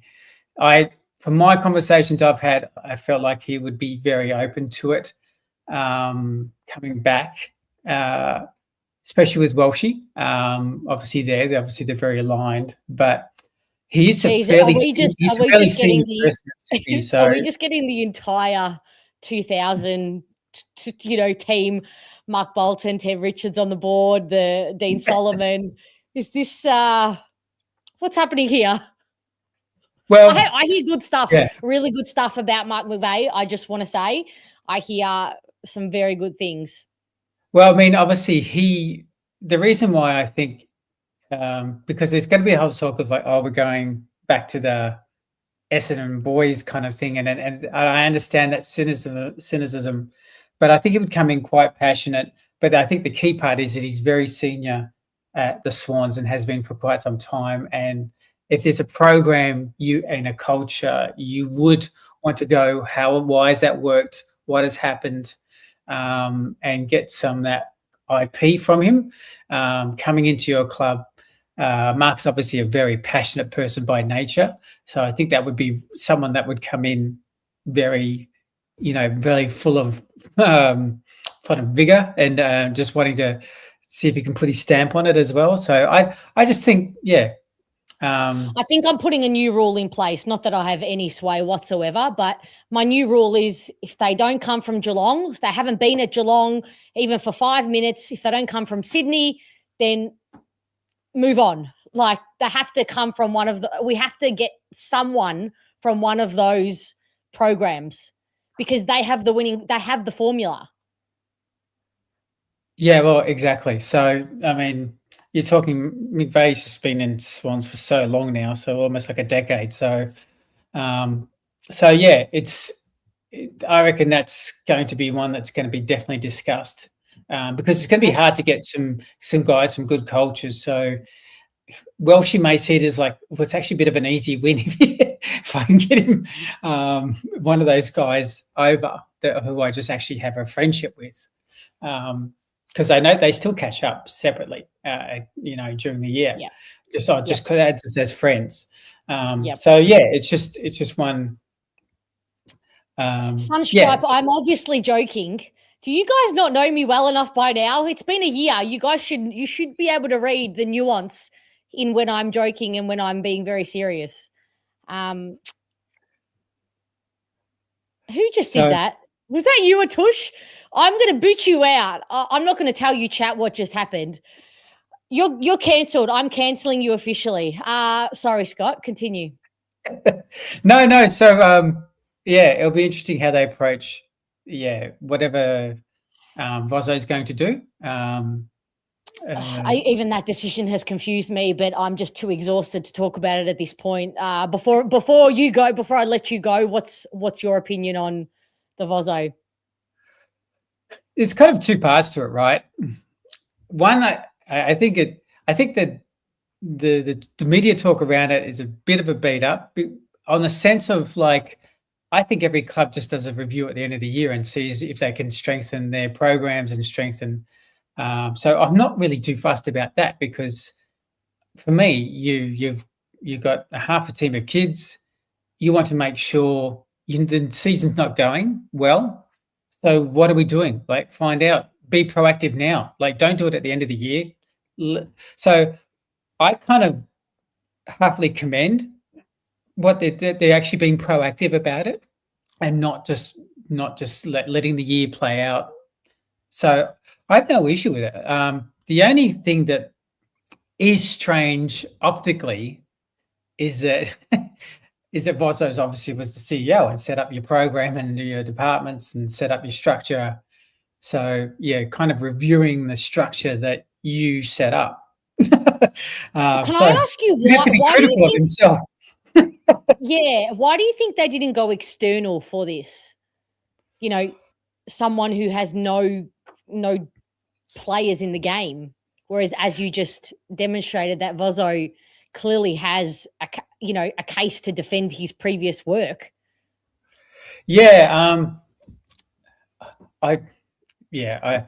My gut. Like I'm open to something that I potentially am missing in this in terms of not going external, just like we went external for a coaching panel to select the coach. And I think if we get rid of this coach, I'm sure we'll get an external coaching panel again.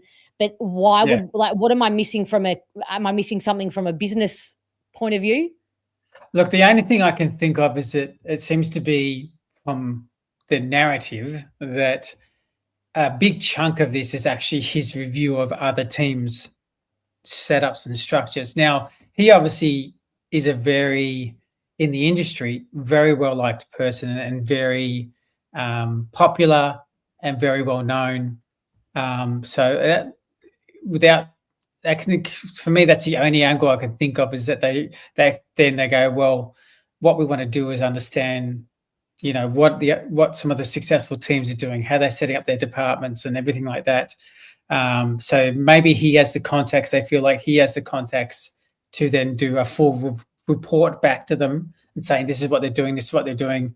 So maybe we do set up this. Maybe we set up a director of coaching. Maybe we set up a quality over quantity on development. Maybe we look at this. And that's all I can think of is that he's so in tune with so many other clubs because he's so respected that maybe they feel like their goal is actually to get into, IP from other clubs. I think there's the cynical part of me and says, why would clubs give him information to give Essendon a leg up? That's go. I feel like, is he really talking to people who've recently left those clubs? That's where, if I would say my gut feel is it's realistically not going into clubs actively, knowing what his purpose is. They're going to go, no, you're going to get nothing from us. Like the idea is that we beat you. We're better than you. But people who have recently left those clubs, I would say he would be like a John Longmire with the Swans, like just that kind of example. A Hinkley with Port Adelaide, and going around each one, trying out what worked for you, what didn't, and then kind of providing a report and saying maybe here's something I think was I found really interesting and something we could look at. Yeah. Intriguing and continues to confuse me. But anyway, we don't know so much of what goes on. I'm finding that out very quickly doing this channel. There is a lot behind the scenes that we assume is happening and assume is not happening, and we are most likely usually wrong about it. So anyway, thank you so much for jumping on to join the funeral of sorts and the therapy and your little kitty. Appreciate you, Scott. Thank you. Obviously, you all know the Lunchtime Catch-Up podcast, but when is the next show out, the main show? Yeah, we just did the most depressing 20 minutes recording in history. If you really want a good time, jump onto our Patreon site and just hear really just sparkling conversation for 20 minutes about how wonderful things are. But no, I will say we've got some fun stuff coming up, and so good. Yeah, I've got a mid-season draft. Obviously, the result of tonight is we can pick anyone in the country now on Tuesday. Because it's on Tuesday, the mid-season draft. So, so whether we want Artemis now, who Richmond wanted, we can go, actually, we'll take him now. So it'll be interesting who we get. And obviously the flow-on effect, I can't help think of the national draft if just actually this order stays the same. And do they go a certain ruckman? But yeah, it'll be very interesting how everyone I'm always curious, and I'll leave in 30 seconds, don't worry, but I'm always curious about how Rosa thinks after a game like this. He's got suddenly pick one in the national draft. He's suddenly on target at the moment for pick one. Sorry, mid-season draft and a national. So I always wonder, his team kind of like instantly just a result has changed things. Like, oh, okay, we've got maybe a player we didn't think of as available. What do we think of him? That Richmond we're going to take. So it'll be interesting how the club, they got a lot of planning to do this year, and a lot of pressure as well. Yeah, if we can find a best 23 player, let's hope so. We can, and I agree, Hobie. I think Rosa in favour. Sorry, Scott. I think Rosa is in fever dream right now. Absolutely. Wouldn't be loving the losing feeling, but he gets to bring in some high quality mid-season and end of season. So, all right, Scott, we bid you farewell. Thank you so much. My pleasure. I'll talk to you soon. Talk soon. Bye. Bye. Oh, yeah. It's painful. It's painful. All right, let's have a chat to Josh. Hello, Josh. How are How are you? you doing? I'm all right. I'm all right. That was a hard watch. Wasn't it? Depressing? Yeah, it is, but I don't know. I've just got this bugging feeling and theory, and it's probably so out there it's not funny. But It's all right. I see Last minute. I see a Yes. I see a pattern. Okay. Do you think there's any chance that the club and the players have all come together and agreed, because of all these sudden changes and how we're going to get totally affected by the father-son rule and all that sort of stuff? Is there any chance that we are possibly very subtly not playing to the best that we can play in some sort of way to sort of, you know, like get back at the AFL for suddenly making all these changes right when we're about to get Buick? Are you asking if we're tanking? No, but kinda, but no, but kinda. I'm going to take that as a really soft yes, Josh. I think that's Like, very is it dangerous. possible? Like, Very- is it really that impossible that could be what's going on? Because I just see some of the fumbles that we do, That's a good point. and I look at the past years, and I'm talking our senior players, and I'm like, you guys don't usually do that. You know that play. You've done that play 100 times and beaten these teams. Like, and I mean, it's just even the little things, like you don't see Brad Scott panicked. And then also we gave him that extension, which is why I'm sitting here thinking, I actually don't feel in my gut that we have any intention of sacking Brad Scott. Really? I think it's possible that, yes, we are trying to get draft points. And then obviously we're going to want other teams to barter with us to move up the draft, giving us more, obviously, ways to select and put points away for the future.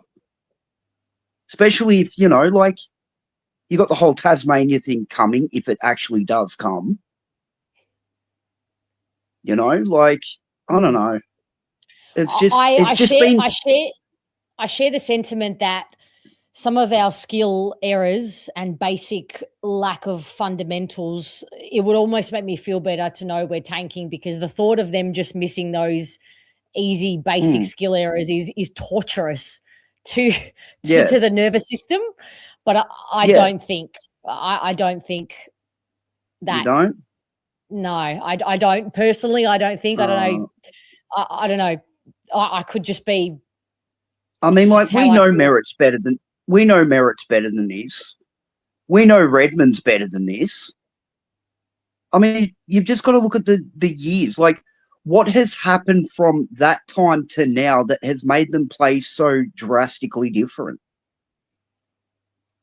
Yeah, And I'm meaning when Brad Scott first came in. Yeah. I don't know. It's just been this theory that's been gnawing at me, and I'm just like, am I the only one that could see this being a possibility? You know? Yeah. I fail to believe we're this crap. I really do. You know, we could be calling this coping. That could be a way for us to cope again, because the thought that our players are this bad is painful. Yeah. And I don't know. I had it that we just lost the unlosable match. We really did. You couldn't be more.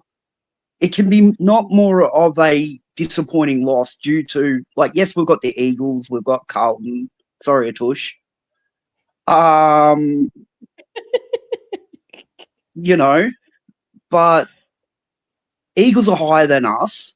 The only one that's like just above us and is going through that rebuild is Richmond. So I don't know how we lost this game if it isn't some sort of, I mean, I didn't expect the injuries. Like poor McGrath. Oh, my heart sunk when they said he had a broken jaw. I'm just like, anybody in the chat just had a broken jaw before, but that just feels like it makes my the spine. But he didn't just cop it once; he copped it twice. Yeah, put his body on the line. Yeah, and I mean, I'm sorry, is Guelphy made of paper now? 5 minutes on, and then bang, he's off. And I turned to my housemate and I said, I know, right? And I turned to my housemate and I said, is Guelphy off? And he's like, yeah. Because my housemate was trying to bet and all that. And I'm sorry. He was saying, oh, who's going to kick the first goal? Who's going to kick the first goal for you guys? And I said, I'm not sure. I said, you can't predict it with us. I thought it would be Edwards, but it didn't look like he was playing in the forward line to start. He looks like he was put on the wing again, like you didn't want. Second half, he did get pushed to the wing when everyone not a went down winger. and rotations went to crap. Yeah, he's certainly not a winger. And it's also destroying his confidence as a forward. Yeah, the problem is Langford got moved down back and Langford was lining up on the wing. So but I've noticed when we move players back away from their position, they come back not as confident in the position they've always been confident in. I don't understand why we're doing that. Like, why do we do it? We draft these players for their positions where they've won us wanting to fight for them in the draft, and then we go and play them in a totally opposite position. It's like, where's the sense in that? Yep. Again, like, you know, Setterfield. I know lots of people don't rate Setterfield. I think he's done a really good job for us when he's not been injured. Oh, yeah. But how do you expect him to perform in a spot that he's never played and hasn't played in the VFL? Oh, and you bring him in and he I doesn't was attend excited when I once in saw a bounce. Setterfield mentioned. I don't understand. No, me either. I was so excited when I saw him get a game. Like, I was like, oh, cool, Setterfield's back. You know, like, that's the tall midfield, defensive midfielder that we needed. And then we go and put him on a wing. Yeah, and I know he's not the future. Don't yell at me, people. I know Setterfield's not the future, but in a team that was lacking, you know, competitiveness in the middle and getting killed at stoppage and centre bounce and lacking defensive accountability, I thought Setterfield would have been good to get a look at to see if it changed the dynamic, it changed the synergy in there, and then we don't even put him in there once. It's no, right. It's confusing. And look, I'm still savage. I'm still savage. We didn't try to get Dubston. That's the small forward we need. Is he actually playing in the ones? Yeah, I think he is playing in the ones at the moment, isn't he, for Kangas?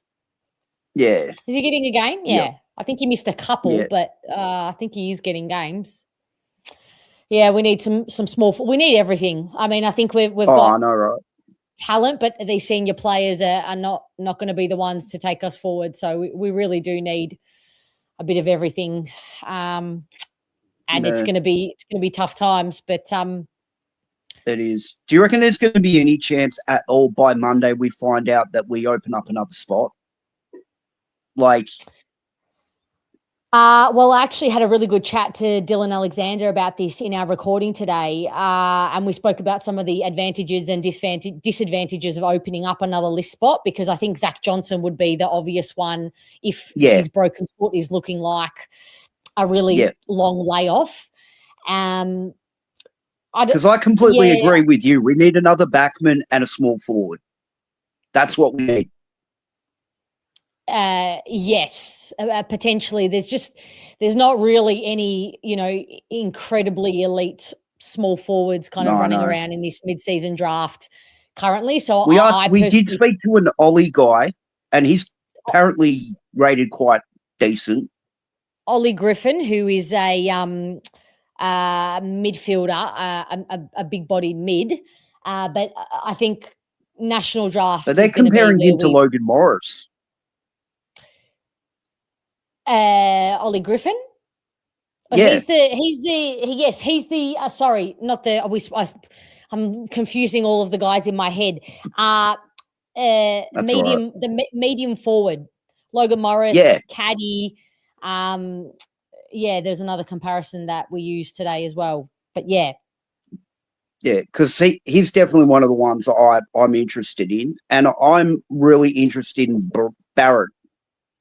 Xavier Bammett is the big-bodied midfielder. Oh, okay, yeah. No, I'm hoping if we do have two list spots, it'll be Ollie Griffin and Barrett, the other real tall backman. Interesting. I think Artemis is a good chance now to. He's clearly definitely the best talent. He's clearly the best talent in the lot, and he's 2 years. He's 20 years old, so he's had 2 years out of the system and developing. He's played lots of games now. Well, 6 games for the Tassie Devils in the VFL. So we'll see how we go. Apparently, the national draft is looking like there's a lot of key defenders in there at the end of the year. So, I mean, long way to go, but it's looking like there's going to be lots of key defenders. So we'll see how we go. Well, if we don't get a small in the mid-season draft, I so hope we get that Nucleus kid, because he's apparently being compared to Watson. Who's that annoying guy from Hawthorn? Watson. That's the one. He has definitely. Yep, Nucleus. And that's what we need. That's what we need bouncing around with Kako. Yeah, and if nothing else, the name will bring me a lot of joy. That's a pretty cool name, the Nuke. It's a very cool name. It is. Very cool name. It is, yeah. All right, Josh. It was so great meeting you the other day. Sorry I didn't get to training this week.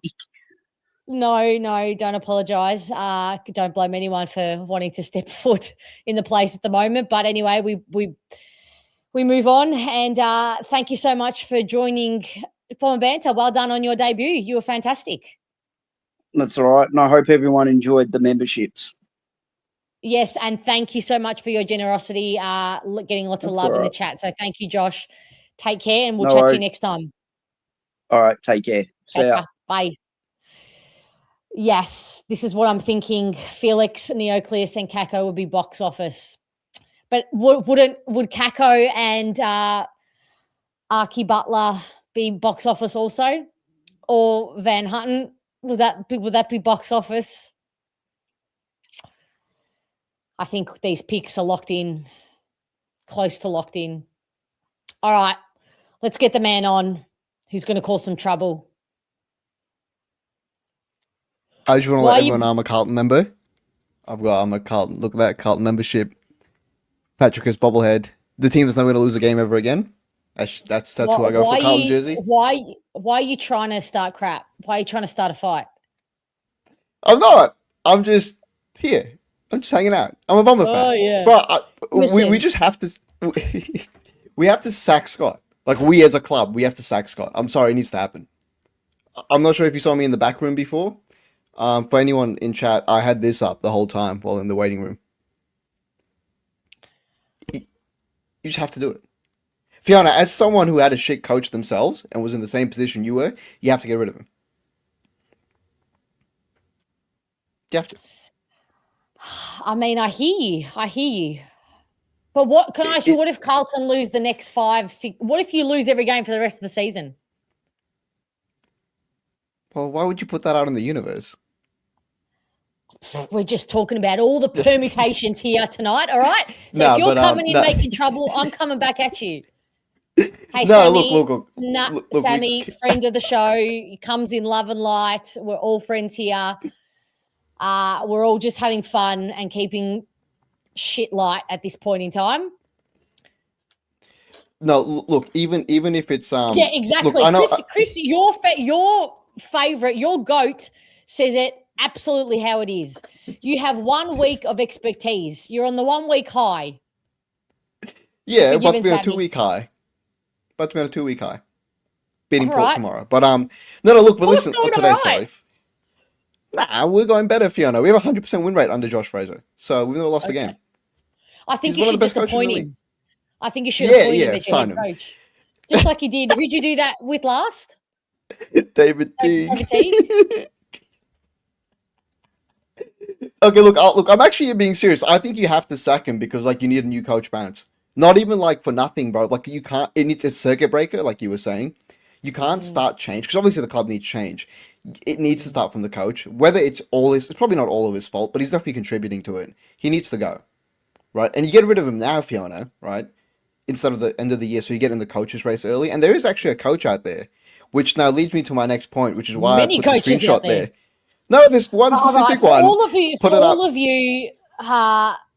this is the shit that I have to endure. It's not bad enough that I've just watched my team lose their seemingly unlosable game and all my 3 guys going down, and then my 4th guy goes down, and half the team goes down. But this is the shit I have to endure in my green room that Atush has uploaded. Are you suggesting that by doing this, are you suggesting that we hire this coach because he's now available? I mean, Get he's out of here with that available, shit. and he is available. And using the same logic people use for Brad Scott, he took Carlton to a prelim. So I mean, you know, he could take you to a prelim. It's undeniable logic in my eyes. Can you argue against it, Fiona? Oh, it's hurting my soul. Deep down, it's hurting me. I'm having too much fun now. Michael McDonald, you're my king right now. You've summed it up beautifully. Well done. Big love to you. What did you Yeah, say? like no, it's a hard no. If we're sacking the coach, I'm not going down that path. No, definitely not. But you do need to sack him mid-season because like this, who's benefiting from him still being coach? You know, because most likely you'll get like who's your assistant? Do you have a good assistant will be like number 1 for next in line, like as an interim? That's well, I would suggest that if he did, I think Dean Solomon would, and not necessarily because he's the best, because we don't actually know yet, but because he's the most senior of our assistant coaches. He's our backline coach, and he previous premiership player, and he would be the interim coach. But I don't think he would be given the ultimate job. Yeah. Well, look, I mean, like. So I'm reading chat. Everyone's okay. Dean Solomon.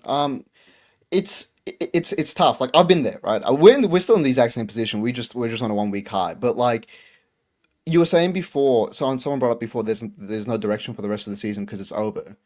I would say I relate, but we're gonna win 12 of our next 14 and make wild card. But like for you guys, I think the direction comes from having a new coach now. If you get a new coach, it's just vibes, bro. The players will have fun.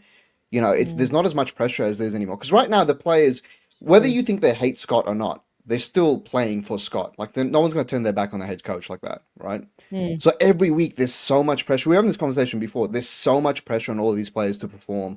It's almost like they're second-guessing themselves all the time, right? And this isn't a diss, but your senior leaders aren't exactly the strongest senior leaders either. Like, I watched Zach Merritt just be a bum all the time. I know he's not the captain. Your captain broke his jaw. So who's next in line now? We don't have an official vice captain. We have a leadership group. So Langford could potentially step up. Redmond will toss who's tossing the coin. That's all there is. Who does the pre-game speech? Martin's not there. Fiorini's in the leadership group. He's not there. Langford Caldwell won't be there. Durham won't be there. So we're down to Redmond and Langford. This is dire, guys. This is really dire. I can Not name that a the captain. leadership was off its tits, but you know what I mean. Like we're at the bottom of the barrel, basically. By the way, you're Yeah, in no, 2G. Like you're in 2P. Oh, am I? Yeah. Sick. I don't know why. I don't know Do why. something about that. I literally thought you had all good quality technology. I did. I was just on a show last night and I was on 1080p the whole time. It's just it's Oh. Bomber Banter, bro. I don't know. It's the chat. They're putting bad juju on me. Don't you go projecting the blame? It's Brad Scott's fault. It's because I was saying sack him and now he's put me on 244p. Possibly. Yeah, he is powerful beyond means. Yep. But no, look, like I can think of a captain for you, Archie Roberts. Make him captain. I'd be happy to throw him in. No problem. I'd be happy to watch Roby, like just throw Roby in at this point. Experience, give him the exposure. I'm open to all suggestions. Yeah. Now you are in 244p, so I think I'm gonna call it because now my internet's shitting itself. But also, Chris Day. Now you've glossed up now, as in like now you've come into focus. Oh, there we go. I have so much more to say. Carlton is so good. You guys will turn the corner too. Don't worry. Like, it's not that deep, guys. I know you just lost to Richmond. Someone said before it's I think it was the guy before me, Josh. Shout out Josh for jumping on. He said it's the unlosable game. According to what? You're both bottom 4 teams. You guys also finished bottom 4 last year. So, you know, like, what do you mean unlosable game? Yeah, so I'm getting the feeling that when it comes to Essendon now, there's no unlosable game. And, yeah, that Melbourne game will forever be a mystery because but we have that replay to watch when things get very tough. We have that to fall back on. I don't know how it happened, but it did. Yeah, it'll happen again, Fiona. I know you guys. I know we'll turn the corner because I'm like an honourable Essendon fan. Yeah, okay. You've officially adopted the we. So, guys, if I'm doing not much at all, at least I've brought 2 over to the red and black side in Pommy and Atush. So I'm gonna call that a big win. Should we bring Muzz on and have a chat to him while we're here? Sure. Muzz looks hella depressed.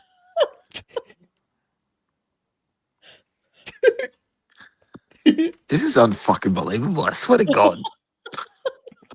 This club can go fuck itself. Honestly, I swear to God. I am done.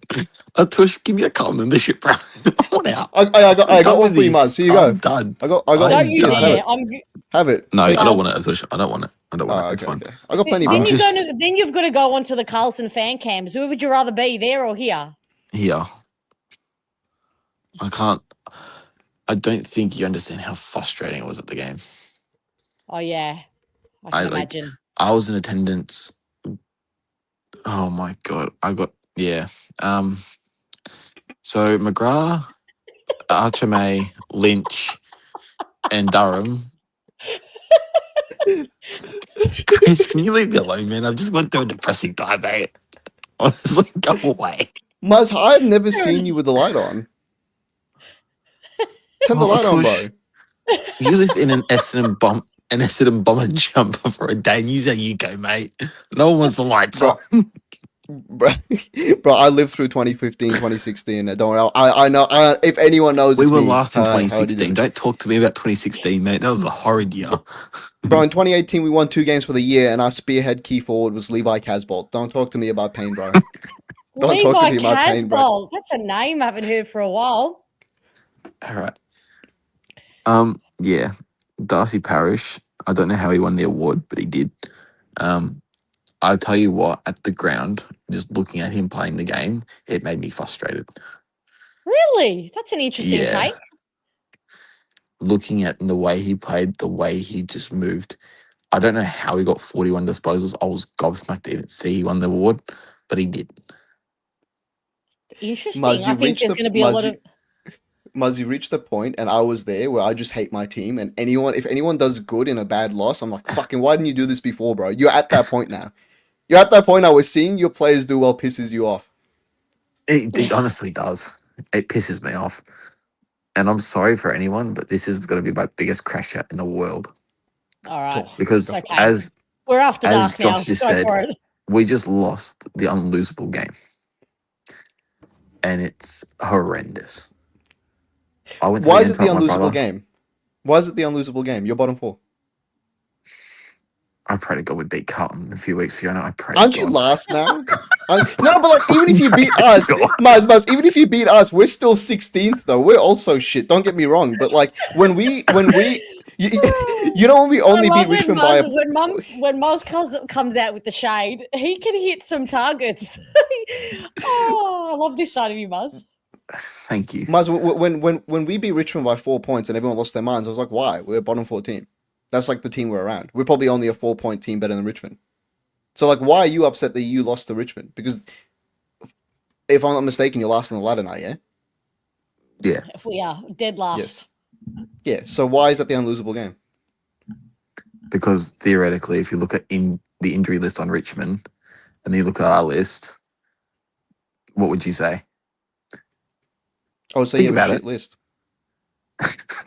I would say Richmond are playing fucking baby toddlers and we're still losing to them. Oh, bro, we That's lost to our them too. problem. It's a bunch of red P players. Don't, you know, we also lost to them last year. But like, we're shit, bro. I think you guys just have to accept it. Oh, I'm gonna sound like a hater. I'm gonna piss the chat off. But like, you guys have to accept that you're not gonna be good for a while. I think It's we not an all just need to unlosable accept game. that we're never going to be good. Yeah, all of us. I mean, real shit. It hurts because I found out on Fiona's story today that Peter Wright's going to be up for like 6 to 8 weeks. So that's just Hey, what was the necessity to just remind me of that? I know this is a shared pain place, but was that actually necessary? Whoa, God. Just hits. You could have just broken my jaw in that moment. Fiona, just block your ears for a minute, please. Yeah, all right. Oh, here we go. Archimay's out for another 10 weeks. Didn't hear a word you said. Are you still And then talking? on top of that, Durham's out for another week. Oh. Keep them covered. Keep them covered. You're good now, Fiona. You're good. Help. You're good. You can Someone uncover them. help us. That's how I feel. Someone help us. Like someone just like come in and save the place. Let's I'm just going to say- take. I'm going to take my Sage down there on Wednesday, Thursday. The injuries that happened today did not help.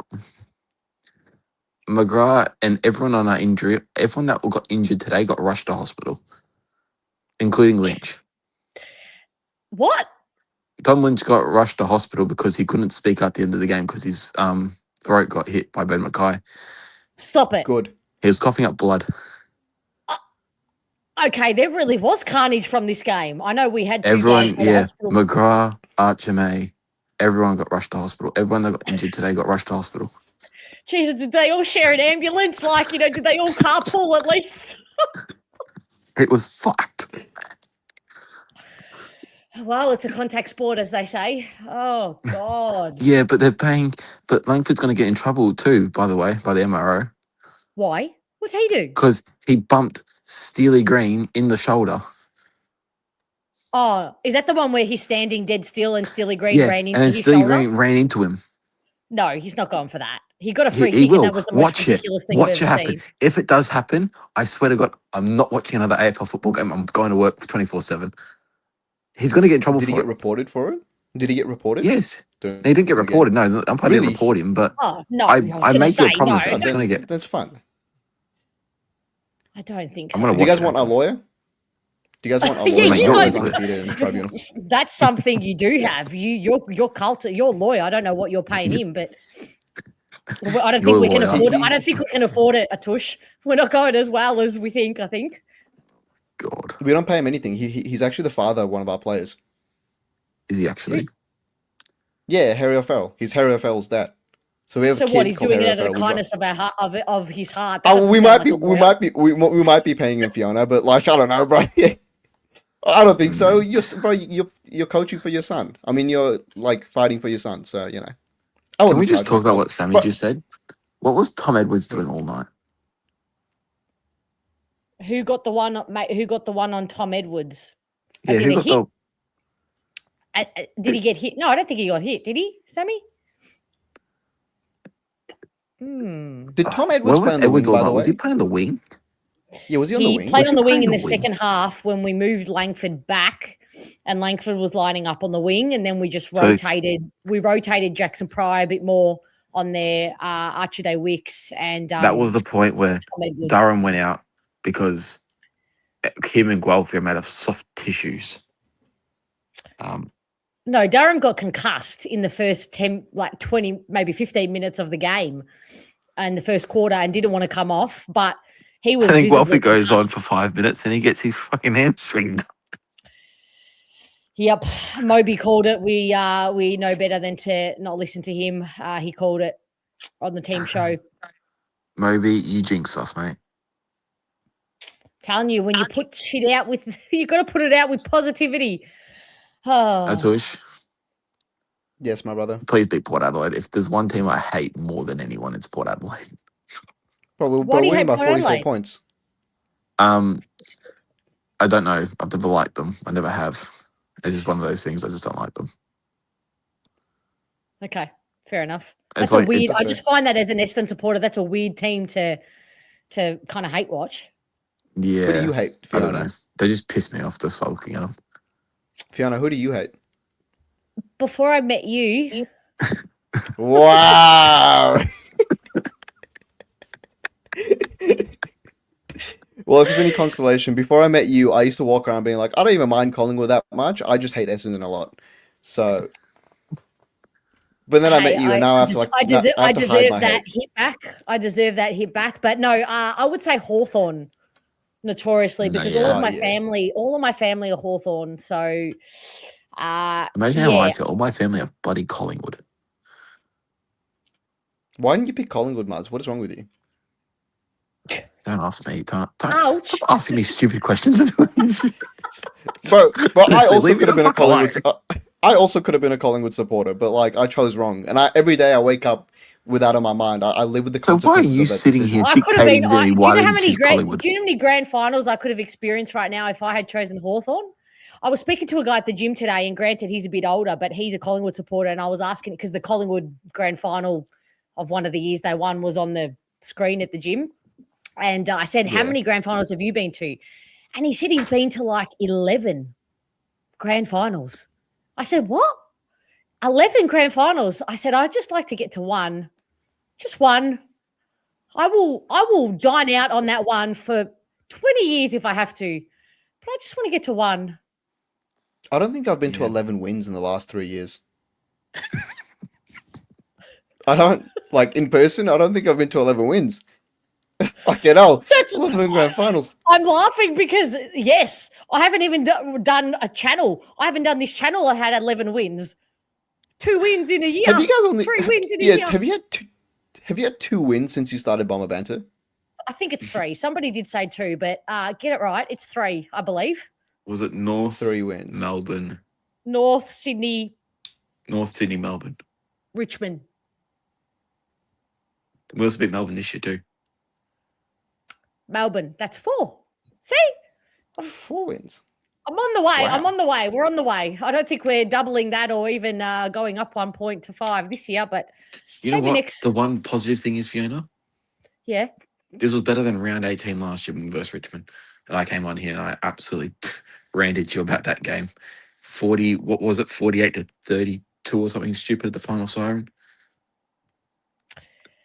If anyone remembers that game, Oh my god, yes, I do remember don't that game. I feel- was at that it. was a shit show. I went to It was- that game. That was a shit show. I was at it. Wow. Yeah, no, me too. Holy shit. Maybe this is just raw feeling, but this game didn't feel any better to me. Oh, it didn't. And it's not going to get any better next week either. We versus the Eagles over at Optus. Yeah, that's not going to be fun at all. You're right, Moby. It's a declining return. That's undeniable. That's the numbers don't lie. But I have this going for me, and I'm taking this as a massive win. And that boy, I can't believe I'm saying that word out loud like that. I sound like an absolute idiot pronouncing that. But big love to you for saying this. Appreciate you big time. It's Oh, awful. It's all just awful. Do we play The Richmond only- again? Actually, no, we don't. Do we? All right. Oh No. well, thank the We Lord for versus that. Brisbane though, so there you Oh, go. good. Oh, how great! At the Gabba. So that just makes everyone happy, Oh. doesn't it? Do you guys But we play us already- twice? Do you play No. us twice? No. We don't play Fuck, you man, I twice. want We don't play another. I Richmond want to twice. do We don't play wins. Collingwood twice. And then we play Melbourne at the G. That's got like blowout. That's got 100. Okay. We haven't lost by 100 points yet, so that's It's gonna on the happen. horizon. You would think, yeah. It's going to be like a GWS when we lost to GWS over there. I think it was over in Canberra by 126 points a few years back. I don't know if I remember that game either. I don't remember that game. Sorry, bro. Fuck you. You've No, seen some 'cause drama. You huh? vote for Carlton, mate. It's all right. I understand Yeah, your yeah. pain. It's fine. Yeah. As an Essendon fan, I understand the pain. Hey, have I'm just saying. I'm just saying again, Fiona. If you just sack your coaching at a sugarhead, you guys will all be happy next week. Put up the image. There's a coach out there in the market. Put up the image. I don't want your rejects. Don't give me your sloppy seconds. I Put- don't do sloppy Bro, seconds ever. he made a prelim. He life. made a prelim. In life, ever. Get this You made a straight. I don't do prelim. sloppy seconds ever, and I absolutely am jumping off ship if my club ever does a Carlton sloppy second. So, Fiona, What do you who are you mean? giving the Twix to It's this good. week? Michael Voss. No, the Twix are empty. The Twix barrel is empty. No Twix. I no, can't wait Darcy for you Parish and Bobby on Monday to go blow the Twix because that's going to be hilarious. I get the Twix. I get all the Twix for showing up. Can I get the Twix for going to the game at least? Yeah, you get a Twix. Yep, sure thing. Whoever attended that game, I feel sorry for you because I went to it too, so don't worry. I'm in the pain with you all. Anyway, I got to get up in like 4 hours anyway because I got to go to work. So I'm going to go. Oh, okay. Why? I thought you were a bartender. Why you have to go to work at I need to set up everything 5 in the tomorrow. morning? I have to Oh, go you're set a up everything bartender? tomorrow. Yes, Where? I am. Where? I'm not saying on stream. No, don't say it. I Don't say Don't it. want to get. I don't want to get. I want to see. Bro, is it like a club or what? Is it like a bar? It's a bar. I wish it's a bar. Yeah, but why Fucking is a boring. bar? What time does the bar open? Could I just ask? Is this like It a doesn't open till 11, but there are a lot of other things inside the venue I have to do before I open. right? That's okay. very cryptic. Do you work in a bar for the mob? Do you like put bodies in the back or? All right. Okay, I'm gonna go before someone gets cancelled. Thank you, No, bud. no, not another one. Oh, yeah. yeah, exactly. We're Everyone going trying to down. get through the week. I'll see you guys all on the Twix show very, very soon. I See only you, like Maz. Pommy from Carlton, but yeah, Tish, I don't like you anymore. Bye bye. Big love. Uh, There you fuck go. you, Maz. What a way to end. Oh my God. All right. You got anything left to say? Can you get your screenshot out of my green room? I don't want to see Michael Voss's face sitting there, please. there you go. Does that make it better? That's better. Sweet. Thank you. I mean, you could just sack him and get Voss, bro. He could take you to a prelim. Actually, could. John has a great suggestion. You sacked your list manager recently. I have an incredibly good suggestion for someone who could fill the void. How about we just co-coach? Scott and Voss co-coach each other. So you can have Scott and Voss in the coaching box, and then when you play us, we can have Scott and Voss in the coaching box. And who do we have outside of that? Those two again. They just work double time. Like we almost merge clubs almost. Haven't we discussed this? I don't think that's a recipe for anybody's Yeah, no, but the systems. that was when we were shit. Now we're good. Now we're gonna win the flag. So like we don't. I don't accept that anymore. You left your run a bit late to win the flag. Just saying. Oh, that's what they said in 2023, baby. What happened then? What happened then? Then we made a prelim, but like we almost won the flag. So Pretty close. much a flag. It's close enough. I'll take it.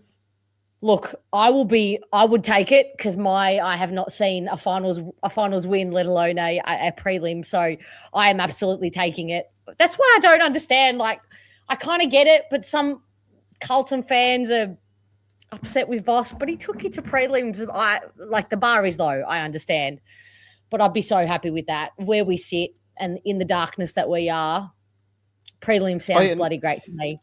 Yeah, because you haven't won a final in like 8,000 days. So like I get it, but like you'll get there eventually, Fiona. Don't worry.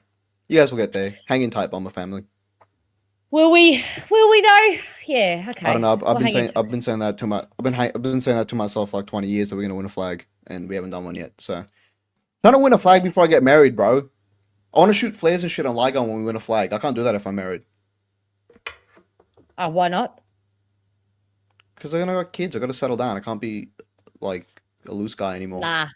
Stuff that. Maturity goes out the window when your club wins a flag. You're allowed to do whatever the hell you want. That's within the law, of course. Okay, cool. I'll take it from you.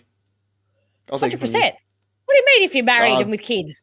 Like I give you permission. You bookmark this. Oh, okay. Fiona from Bomber Banter gave me permission. Fuck you. Cool. Sick. I can do whatever I want. Well, I don't think I said that. I think I said you're allowed to light a flare on Lygon Street. Starts and ends with that. I love how you take things out of context and you run with them. Actually, I'm not going to say anything. Thank you for having me on, Fiona. Take care, legend. Good luck tomorrow night. James is here and he doesn't wish you luck, but I wish you luck because James. He's been in a mood tonight, James. He's been. It's because he knows he's going to lose in like 12 hours. Or what's the 17 hours? Yeah. James, you're getting smashed tomorrow, cuz. I'm telling you right now. We're flying over to Adelaide. Corey Durden, never heard of him, bro. We have, who's our small forward? Do we even have one? Frankie Evans, bro. Yeah. All right, you two take it out into a private message. Catch you, legend. Talk to you. Catch you. Bye. Bye. All right. Sorry, I haven't chatted to you much tonight, chat, because we've had some wonderful people jump on, some newbies, which has been fabulous. Josh, thank you for the 5. Fiona, last year before the injuries, we beat Port, West Coast, North, Melbourne, Sydney. Yep. All teams, well, Sydney didn't, but outside of that, all teams who finished in the bottom echelon of the ladder. Yeah. What else has happened in chat? Anything new? Hello, Joe. We can't be shit forevermore. I hope not. I hope my life is just not. What if it is? What if the rest of my life, my living days, is spent supporting Essendon and I'm constantly having this same conversation with you all? That we're just shit. What if that happens? We don't know. We could. If you don't win the grand final, your September is wasted. Oh, yes, Florence is beautiful in September. I know. And I know it's giving me time to save up for those plans, but I'm genuinely scared. I know this is raw emotion, but I'm genuinely scared we're never going to be good. I'm beginning to develop empathy for Saint supporters. I'd like that to go away. Yeah. One premiership in 150 years, but also I kind of haven't seen a premiership in my kind of football watching kind of experience. So I feel that way myself. I know the history of the club says otherwise, but in terms of me personally, on a personal level, it feels like that's my experience with football. Absolutely, Jimmy, and the rest of it. I expect to be celebrating with you all and getting up to no good the night we do that. Top Fix, the Blues list was built to win flags and it failed. They had a lot of top-end talent. Didn't they? Frankie Evans is completely made up. I wish I brought that on when he was here. I told you were in 2P. Thanks, Kev. Hope you're doing well. Also, congratulations to Scott Pendlebury. But, oh, man, am I over it infiltrating my feed. Wonderful achievement. But the OTT, oh, God, the OTT-ness now needs to end.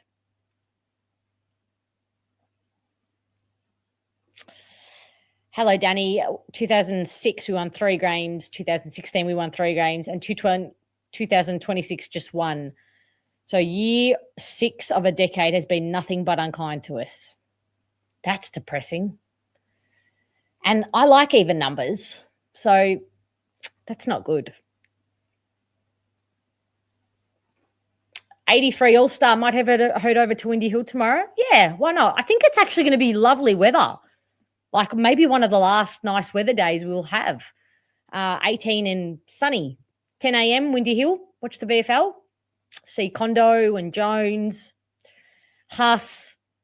You'd imagine Setterfield, Sardis, Cox all play as well. Stay united. Yes, we shall. We shall.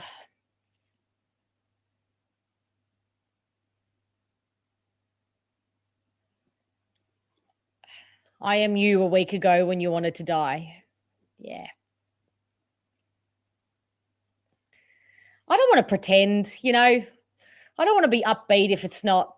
I don't want to force upbeatness. So apologies if it's been a little bit dark and dreary here tonight. But it's not my go. Hello, Sean. Colwell's out.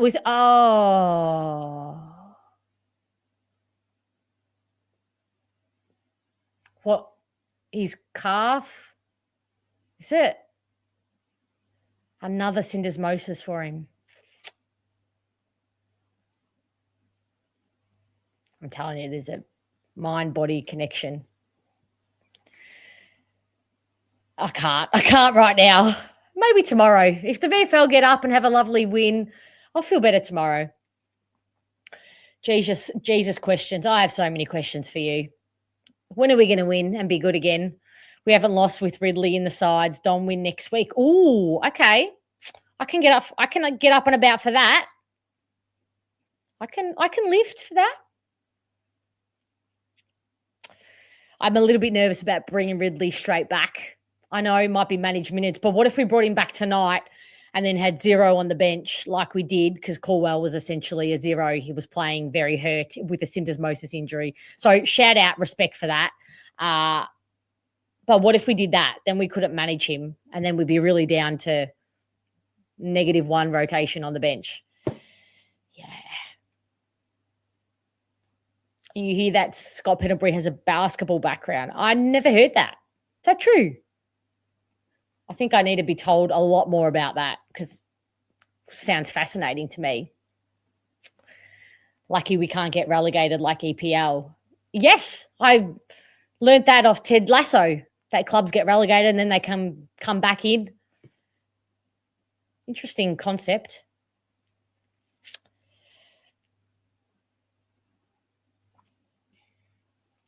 Jones was injured. Nope. He's back into it. Back at it. Was training last week and this week fully. So he'll be, playing. Hello, Void. You've got some awesome pies entering the chat now. I have awesome people floating around the chat all the time. A few trolls floating about. And you know what? The reason I left them in there is because you all were doing such a good job of ignoring them. And they were just adding to the algorithm, giving me the views. So, you know what? If you're going to troll, you're going to benefit me too at the same time. They were fighting to be seen and heard, and I just was not giving them that satisfaction. So,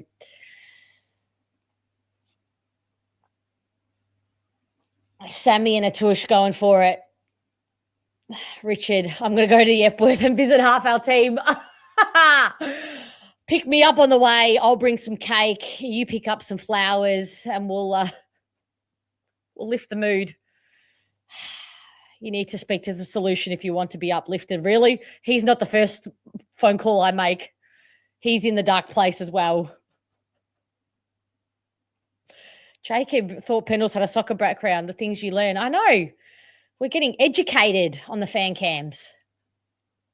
That's what we're here for. If we can't get wins and joy, you think a second spot for MSD maybe just opening up.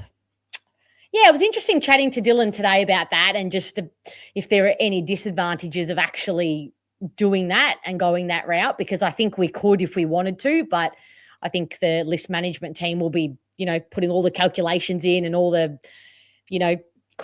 crossing of the I's and dotting of the crossing of the I's and dotting of the T's. How do we show me, Siri, show me that we've been going for 3 hours and it's 1:30 a.m.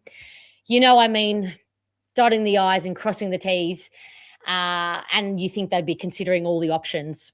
And if there's a player that they really, really desperately want, I think that would be the only reason they would open up that spot. Michael, the king of my heart tonight. All the hearts queen. We are both in the darkness for our teams, but the sun has to come up one day. You're right, it does. It does every day, religiously.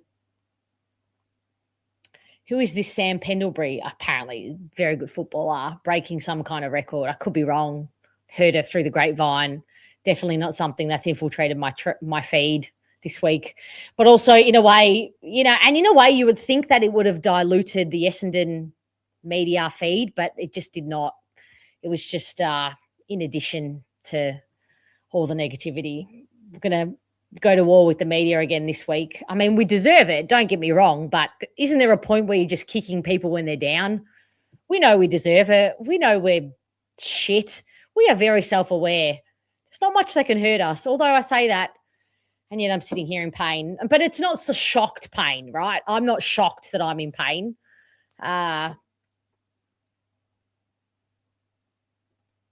So it's a chance to break Pendle's record. One day perhaps. You're going to Perth, Sammy. Yeah. RIP. That's not going to be fun. I think you should be scared. But you know what? I hope you're going there with a day up your sleeve or something. You know, make a go out, see the sights. What's there to do? I haven't been to Perth for a very long time. I've got to get back there. I don't know. Go to the beach, walk on the beach, go get a nice breakfast. Don't let the football be the only memory of this Perth trip for you. That would be my suggestion.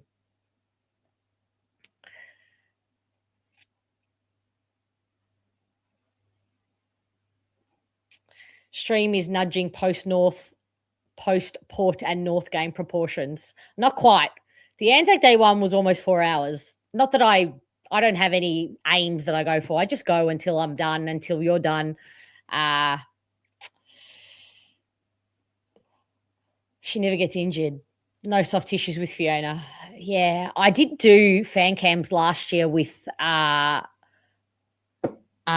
influenza B. I was very, very sick during a few of, I think I did a team selection and the fan cams when I was like highly like dying on death's door. But I still showed up. And someone yelled at me because I said, I think I kept it to like an hour. And I said, I'm not feeling well. And someone said, oh, Terry from Blue Abroad has never missed a fan cam. And I'm literally on my deathbed. But I don't need any chocolates. I will show up in my full capacity as I can, but I can't promise that. There may be a week or two where I cannot. Hi, Chris, with May out for a while. Oh, no, don't tell me it's a while. McMahon gets a go. McMahon is injured. He's in a moon boot, so that's great for us, and on the crutches. So I would say no. Jones would be the one. Jones, Edwards, Langford will go up the other end. Maybe Hayes gets a game sooner than what he was expected. If we get a bit, lose some depth down back.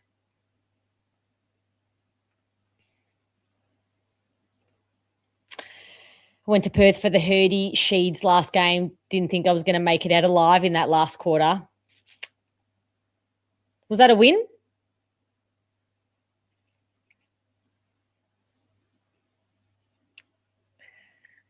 McMahon footy, not quite. I think actually, how long is he listed on the injury list? I think 6 to 7 weeks, something like that. Yeah, that's what I kind of think. Nice beaches. Maybe not like for a swim, not quite swimming weather, right? But just put your feet in the salt water. Salt water is very healing. Good, Sammy. Yeah, good. You've never been. Going to go up there Friday night. Great.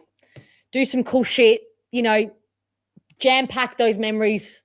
Jam-pack the memory bank with some good stuff, because I don't think the Sunday night is going to be filled with much good stuff. Maybe they debut Jerine just to shake shit up. That would just to give us something else. It was a close loss. Scott Lucas kicked 7 in the last of that game. Ooh, okay. Oh, there we go. Oh, 7 or 8. And almost pinched it. Eagles fans were not happy. 7 or 8 is a good bag. Who's the next player to kick our 7 or 8? Chat? Archie May. Caddy. 2 meter Peter. Why is all the joy just being drained from my life? Oh, I'm being dramatic, of course, no doubt. But it just feels very, very unfair. Yeah, would love to see Angus Clark back in this team. It's a good call, Sean. Would love to see Gus come back in. He's jumping out of his skin too. But he's more involved. He's involved in most of the drills on Wednesday, so hopefully not too far away. Really just hoping we see Sharp, Roby and Farrow in a CBA come into Via, give us a glimpse. You want Farrow in there too? I would settle for Sharp, Roby, Roberts, but wouldn't be upset with Farrow. I'd love to see Farrow on a wing maybe, just for a little trial up there. We're throwing everybody else in the on the wing. Wait, what? He kicked 7 in a quarter in the last quarter. Holy shit. Yeah. Man, you wouldn't have want to be the defender playing on him when he kicked 7 in one quarter. It's crazy. That's crazy time. I'm going to hold you to that, Sammy. You haven't been on for a while, so I expect to see you here 10:30 Sunday night, all right? You've got your own Scott Pendlebury story, Brett. I met him at a charity event in 2008 when I got a photo with him saying to the photographer, "What do you want me to do here, mate? Lift him up because I'm so short." You have to send me a picture of that photo, Brett. Yeah. Jade is off to Perth too. Oh, you're both going on Friday. See, you knew that you're going to need some happy memories to beef up the pain. Proud of you both. Well done. Well done. All right, everyone. We might get out of here now. Please hit that like button right this second if you haven't. I'm sure everybody here is a subscriber, but if you haven't done that as well, would love for you to hit the subscribe button. Hopefully the VFL boys have a win tomorrow. I am heading to the Calder Cannons game on Sunday to watch a couple of the NGAs. Unfortunately, Kobe Buick is not quite ready for a comeback, still managing a bit of that back. Well, I think he's past the back pain, but I think they're just being cautious with him. So I'll keep you posted on how the NGAs go on Sunday. So make sure you check out the mid-season draft video that I did with Dylan Alexander tomorrow morning. When I say tomorrow morning, in a few hours' time, that will drop. So make sure you watch that and give it some love. Dill was absolutely brilliant. Much love to all of you. Thank you so much for being here and for being the wonderful community that you are. Big love. And when will I see you next? Oh, rating show Monday night with Pom. See you all there.